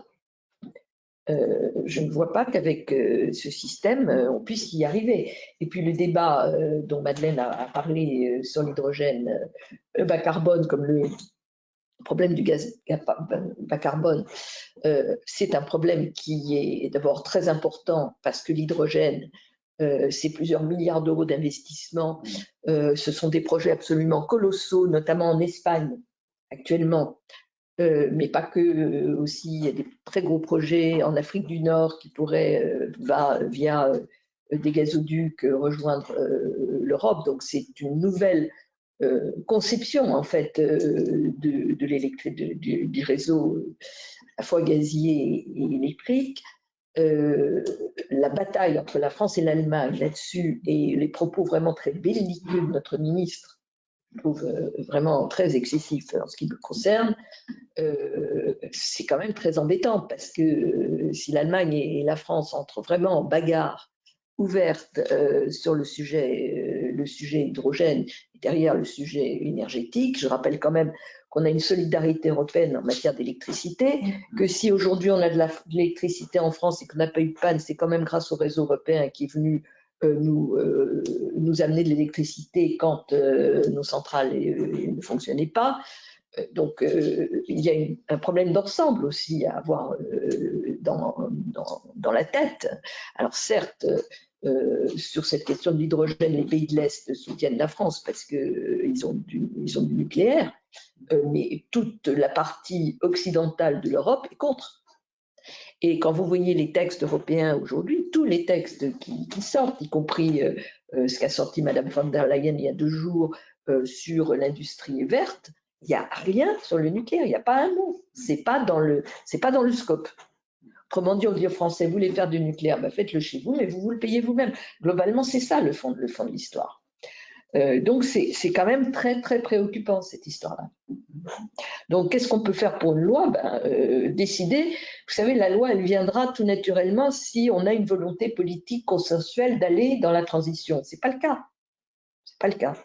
Donc, comment faciliter au maximum l'autoconsommation, avoir des dispositions fiscales beaucoup plus intéressantes, assurer la rentabilité des projets, prévoir de mettre en place un préfinancement, faciliter, alors ça c'est déjà fait, l'introduction dans les documents d'urbanisme, mais ne serait-ce qu'appliquer, je serais très intéressée de voir comment la France va appliquer le règlement communautaire dont j'ai parlé tout à l'heure.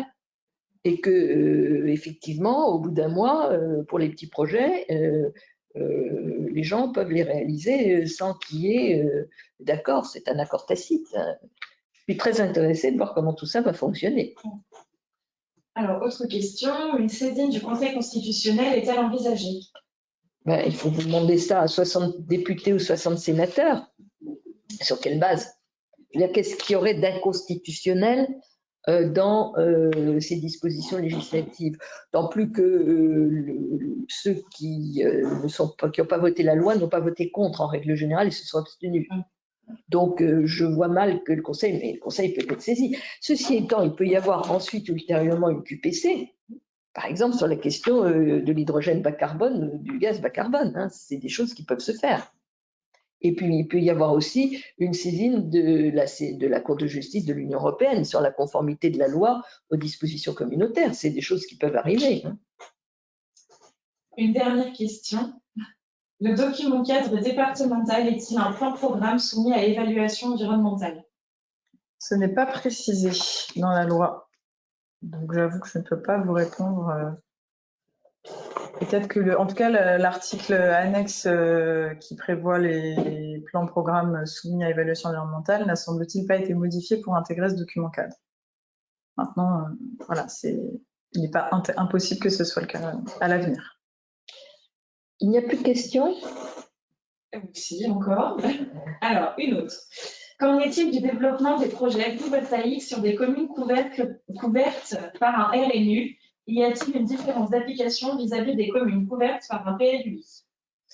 La différence, c'est que dans un PLU, il y a des zones plus définies. Donc, vous avez les zones A, AU, etc.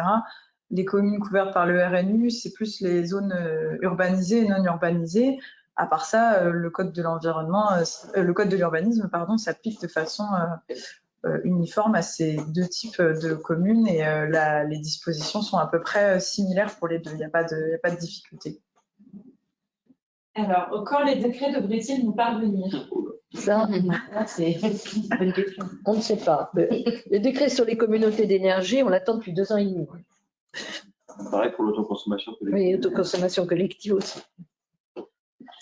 Cette fois-ci, il n'y a plus d'autres questions. Eh bien, écoutez, il me reste d'abord à remercier tous les intervenants, à remercier nos auditeurs qui ont été nombreux et constants, parce qu'ils sont pratiquement restés tous jusqu'au bout. Bien évidemment, ce webinaire est susceptible d'être trouvé en replay et les slides sur lesquels nous nous sommes appuyés sont téléchargeables gratuitement, bien entendu, sur notre site et à l'issue de ce webinaire. Merci à tous. Merci.